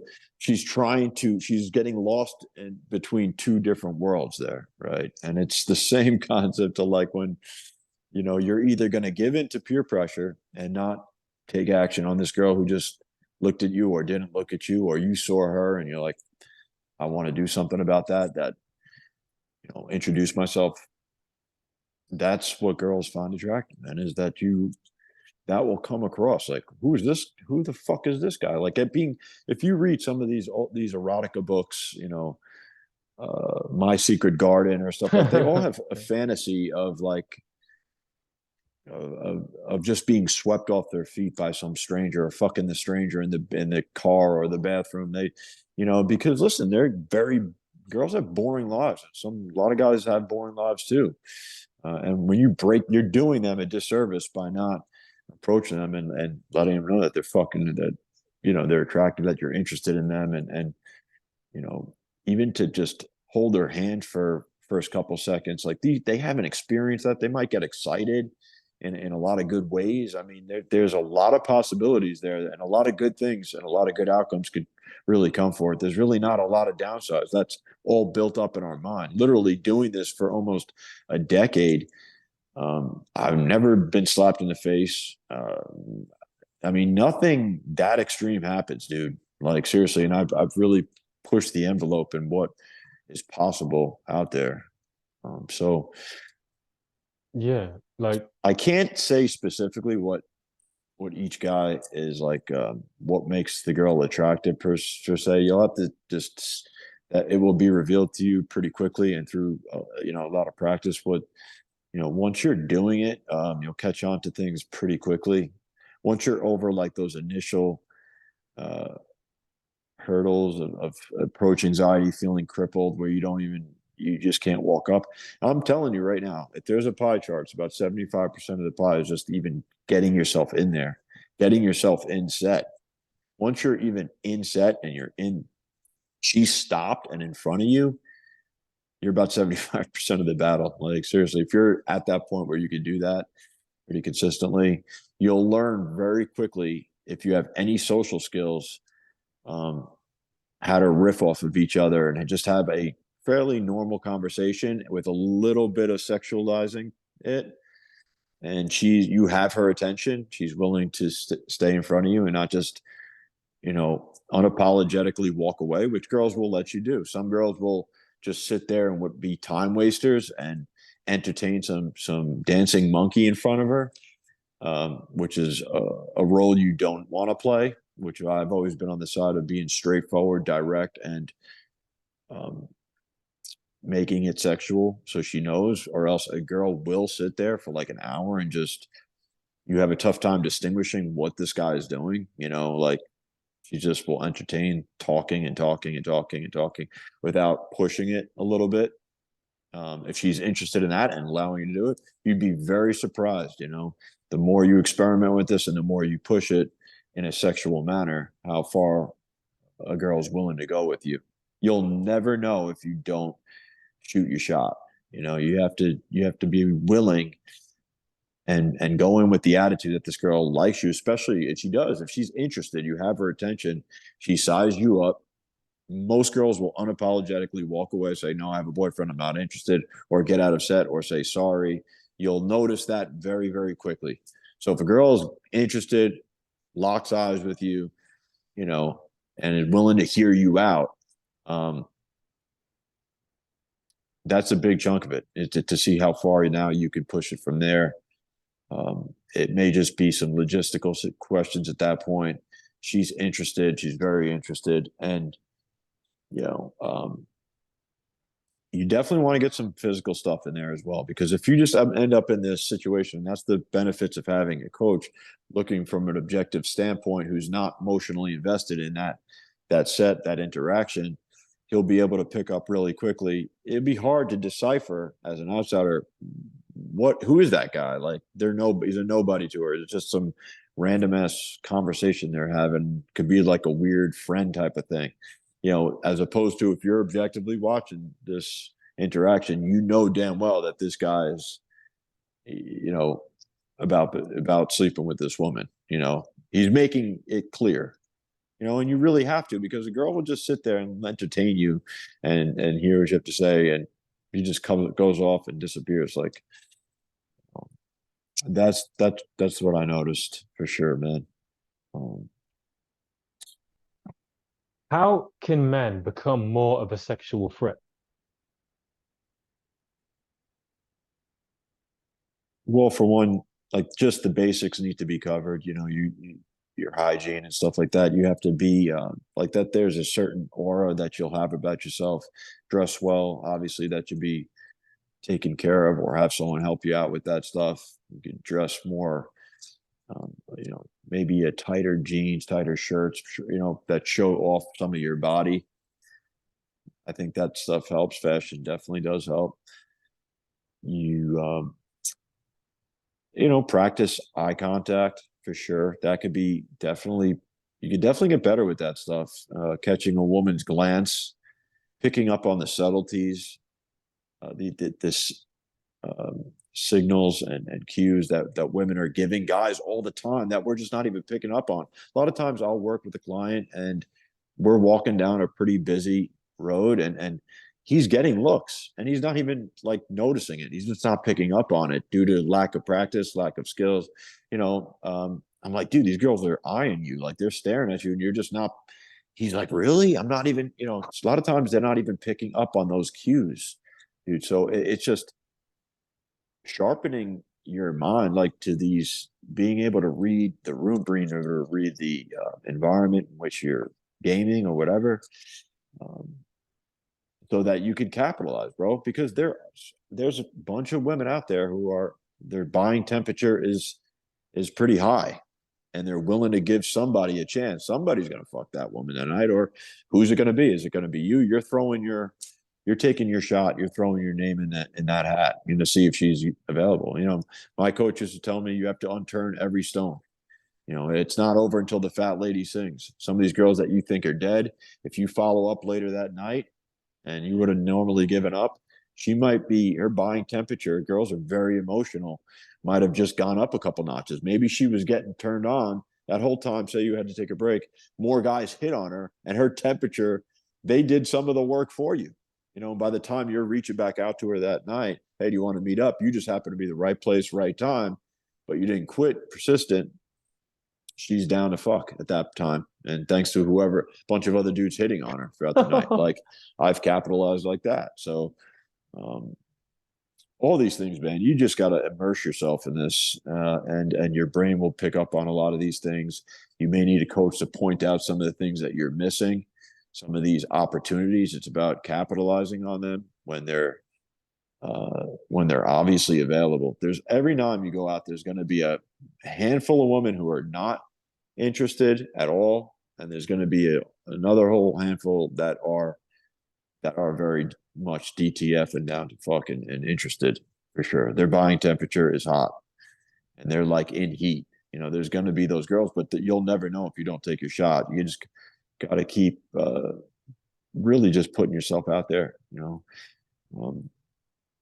know, you may want to watch a guy, like I said, that is huge. If you're able to be around guys who have a lot of experience in this, and they're able to pick up on this stuff a lot quicker than you. And if you just watch someone for a while or shadow that guy, you will absolutely pick up on what he's doing. It may take you a little while, but at first you may want to imitate exactly what the guy's fucking doing, and then you'll customize it into some, you know, your own thing. But you know, you'll pick up on things pretty quickly with someone who's very experienced at this.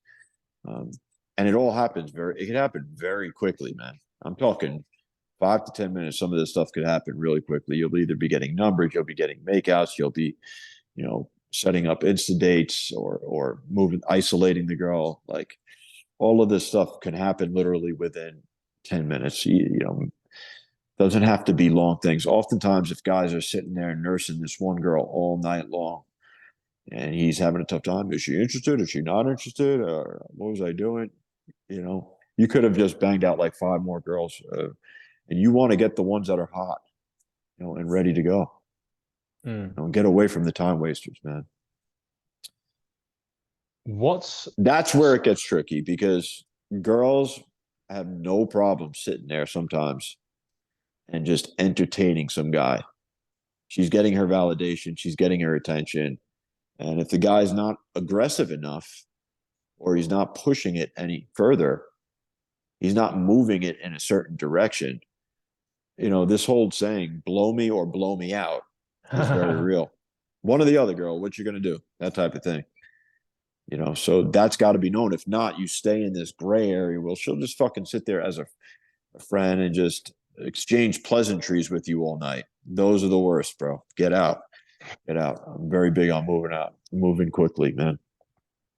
I'd rather you do something so outrageous, you know, even if, you know, change your state, touch her back, do something physical where she's either going to be like, no, I'm sorry, I'm not going there.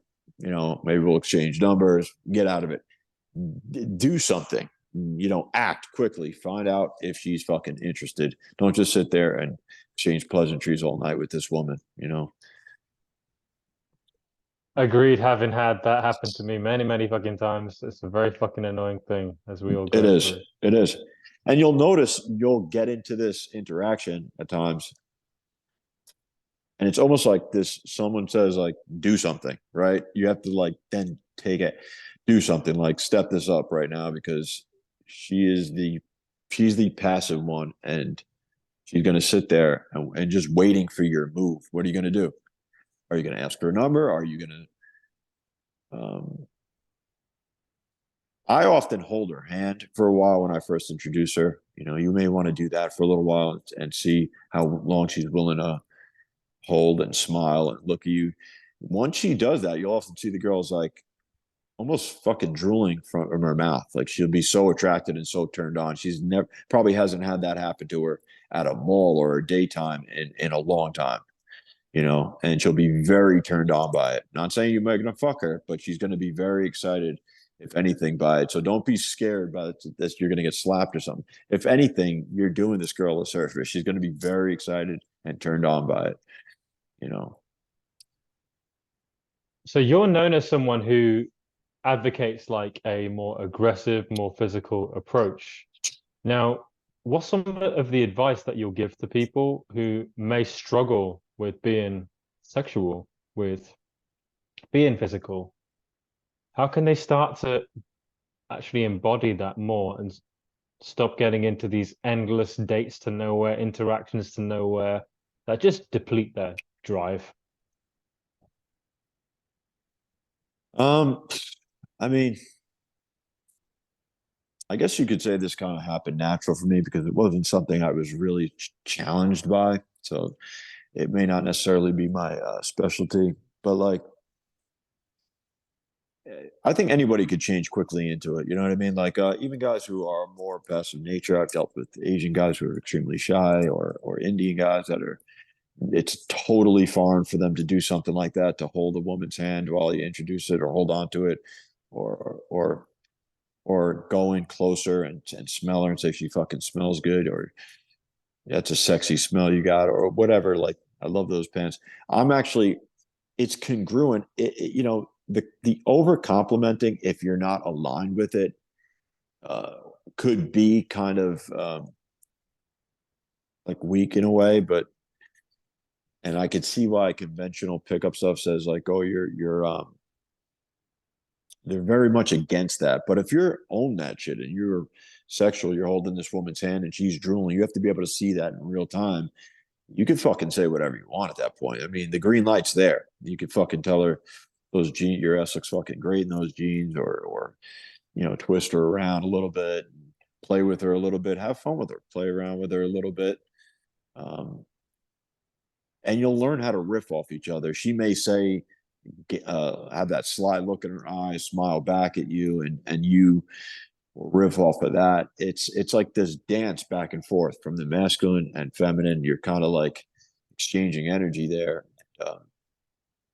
That's the beauty and excitement of being in field in real time and watching a guy. Because oftentimes I'll even forget what I'm doing, you know, and then that's the beauty of even having some of this stuff on film and debriefing and going over some of the tape, because you do get lost in the moment. There's so much excitement and realness to it that it's good to go over a lot of this stuff. Oh shit, okay, I was doing that. I pulled her hair a little bit, or I pulled her in even a little bit closer. I was hugging her and holding her, you know, saying how I wish we had a bed right now. I've done that a ton of times. Or from hugging her and said, "Oh man, I wish we had a bed right now together." Like stuff like that is fantastic, man. You know, that's the thing. Guys aren't even willing to get it to that point. They'd rather sit there and play it safe. It's one thing to open it up now. Now you're at that 70% of the pie. Now it's time to get to there and push it, see how far you can take it, right? That will be another a hurdle that they have to overcome, you know, to see how far they can push it from that point. You've got over the approach stuff. You're there. Now you're spending either way too much time or you're unwilling to you know, make it more sexual, to be that fucking dominant guy who wants to just fucking steamroll this girl in a good way, bro. Girls want to be like just swept off their feet sometimes. I'm telling you, they really do. And if she's too alpha then or masculine, this bitch, he'll say, fuck off, you know, fuck off, nigga, like get away from me. Like, that's fine. Move on to the next. Okay. We're looking to Okay. fucking be sweep these women off their feet, man. You know, and have those chills go up and down her spine. You know what I mean? Where she goes, "Oh my God, I'm shivering," or like shaking just by your voice, your tonality, your delivery, your presence. You know, rubbing her arm, telling her she smells good, pulling her hair. All these things are fucking fantastic ways to sexualize, bro. Mm. This these are the things that like once you go through the journey, you stay with it, you see these things in yourself, you start to like change in your core. And like I remember when I first started to like push it, it took a while. It took like fucking 2 years. But then I was like really, I mean, exactly with you in mind, I was thinking like, what would Scotty do in this situation, right? And I would fucking push it. And I was like consistently surprised, like, what the fuck? Like I just walked up to this person, like, this is happening right now. It's crazy shit like And that. I forgot to mention, then success breeds success, like you said. And once you start getting a few of those notches under your belt, and you go, wow, this fucking works. The floodgates open. You start to be like, what's possible, man? Is this fucking, I can't believe this is possible. At times where you're feeling that you're just vibrating of this masculinity and dominance. I used to walk around nightclubs, not utter a fucking word to this girl. High five, fucking, she's basically attracted. You are that dude. You've become that dude. You literally don't need to utter a word. And I'm walking this girl right out to my fucking car. On everything I love, man. On everything I We fucking love. I we swear. know. So Yeah, yeah. when you start to get a couple successes under your belt and they start to give into your, I guess people call them compliance loops and your physical compliance, and they're going with this blueprint, uh, you'll they absolutely success breed. It's almost like the next girl knows what you're doing, you did previously, right? It's almost like she knows that you just either fucked some other girl, got some other girl really turned on, got her number, and then it just like all chipping away at this one Mm. girl. It's all almost one girl being chipped away at, you know. You're bringing that right into the next interaction, right into the next approach, right into the next, and it could get intense. You know, it gets really fucking intense. And you realize how powerful it really is. When you're on a Mm. roll, man, there's something. Each teacher, I know it's a little vague, they have a different name for this. I remember, they called it the swag factor. I mean, Paul Janka called it mojo, getting in that flow state, a mojo, where you're just rolling, you're on a roll, man. And it's very fucking real, dude. Once you start to get a few successes under your belt, they just start to feed off of each other, and it becomes a fucking feeding frenzy, man. Mm. And for those who want to now, who listen to this, been inspired, and like myself, like if something is formed in their mind and they're like curious, if they want to learn more about how they can work with you, and um, I understand you got a boot camp upcoming that's going to be happening in New York. Can you talk to us about how people can get in touch with you and learn more about how they can work with you? Well, I think, yeah, Robbie will have the, I guess, links at the bottom here. So Yeah, either contact me or him. We're going to be in New York. When is it? September 15th, the yeah, 15th to the 20th, right? correct. So we're pretty flexible, man. We're willing to work with whoever is really serious about this, who wants to get a day in, at 2 days in, 3 days in, jump on board. We'll be happy to help you out, and work with you, whatever budget you're working with. It's definitely life changing. Even if it's a day, you'll do and see things that you probably never fucking seen before. Let's just be honest. Robbie's been in it for a while. He's a major success story. He's going to be, working alongside of me, and we're willing to be flexible with the guys and their schedule. But it's going to be, you know, majority of it's going to be infield. We'll get some good footage up, so we'll be able to break down some of the sets, or that you could even take with you. Um, we'll figure out some of the details, but definitely, yeah, hop on board. I'm sure Robbie will put the links down Yeah. below and contact us. And yeah, definitely worth the investment, man, for sure. You will kickstart your dating life, or you might even, I would say literally 7 out of 10 guys usually get laid even on a lot of these things, depending on how many sets you do and stuff like that. You should be pulling. Majority of guys actually do. Mm.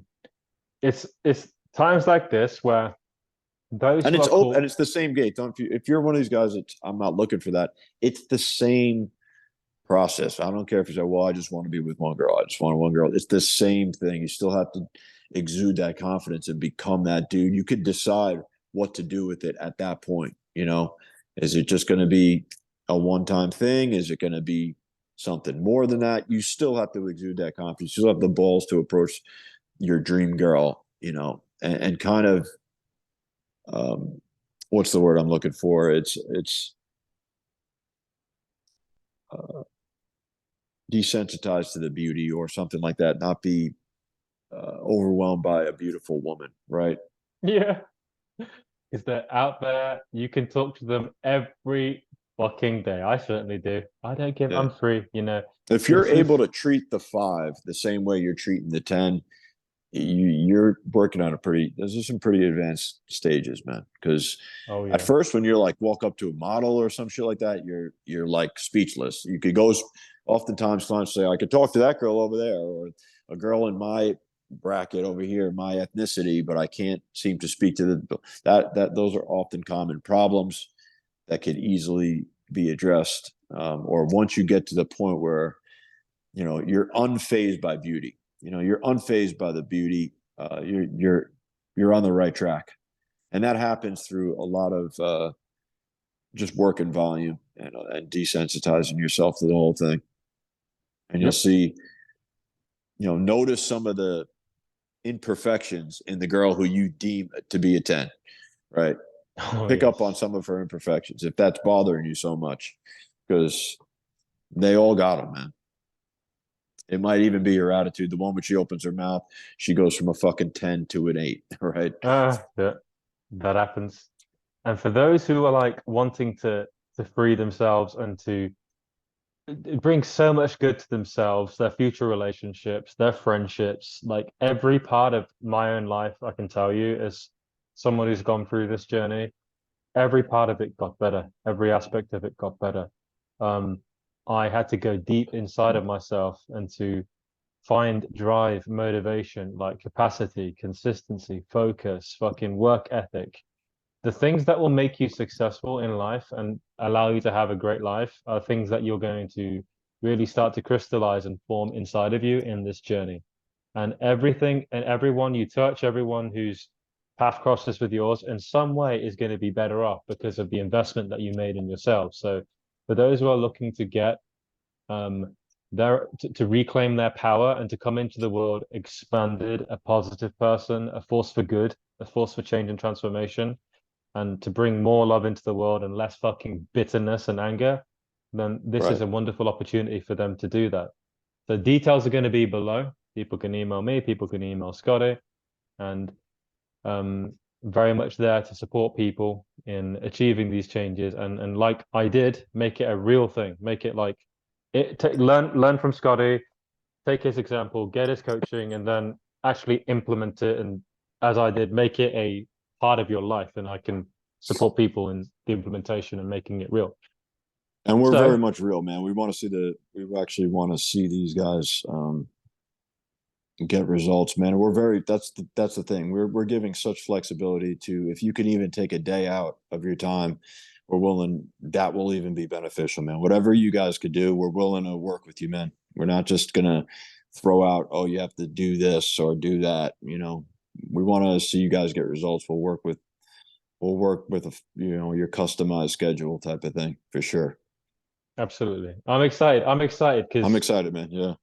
it's man, it's up to us to like create these movements, and it's up to us to like because we both know like one of the most legit, one of the most experienced, one of the most impactful, most powerful people in this space. Scotty is back. We have the opportunity to now um allow so many people to benefit from Scotty's experience and wisdom and deep knowledge, right?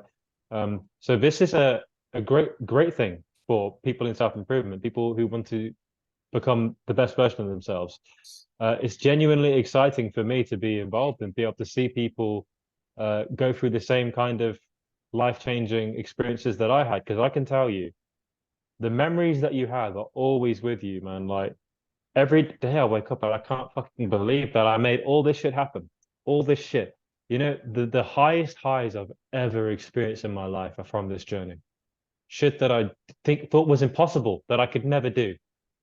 When you conquer the dragon, when you slay it, what it does for you, and it's the memories that come back to you in moments. Like you're just going about your day and you just remember these things that you did, that the amazing nights that you had, like they make everything worth it. And I would go through all of this 10 times over just to have these memories. Now, for those You're who right, want, man. There's not much more out there that's more fun and enjoyable. That when you're able to taste some of the success of this, there's honestly, been on stage in bodybuilding. I've got first place trophies. It's nothing compares to it, bro. I've had a tough time finding something that compares to it, man. You know, making just fake, I mean, just dollar bills. I guess the fact that you could do things with it, but ultimately we want to have fucking success with women too, man. That's up very much up there on the priority list. You know, it's really high up there, man. It makes life a lot better when you have options. When you can call a girl anytime, she can come over and you can have sex with a girl, and it's well worth every penny, dude. It really is. I quickly got a lot of my money I invested back. You know, these guys hired me within the first, you know, I worked with them 3 times and they quickly brought me aboard. I got my money back twofold, man. And not to say that's an option, but you guys, you'll realize how many men are suffering out there and struggling in this department, that when you have this and you fix this area of your life, you're gonna want to either even do this part-time or help guys partially. I was kind of forced and pushed into, you know, maybe should I take advantage of this. I didn't realize some of the stuff I was doing fell into a very small percentile of guys out there, and I didn't realize it. And you know, I wasn't always the best at explaining it. Oftentimes you'll see someone, you know, just do it, you know, just be able to shadow that and be around it is, and get some footage of it is, you know, is life changing, man. and for those who've listened today, I encourage you, I invite you to heed the call and Up on take the board, man. opportunity, take the opportunity and be able to taste the glory of success and the happiness that this can bring, because Yes. life is about people. Life is about relationships. It's about how you make other people feel. And there is the best investment you'll ever make is in yourself and in your relationships. So let it be done. Thank All right, you for your Robbie. time. Thank you, buddy. Appreciate it, man. As Appreciate it, always, bro. good talking to you, man. We'll It be was a seeing each other pleasure. soon. Yes, we are. All All right, right. man. Later, bro. 1 second, bro. Let me just stop this recording and save it. So, Okay. okay.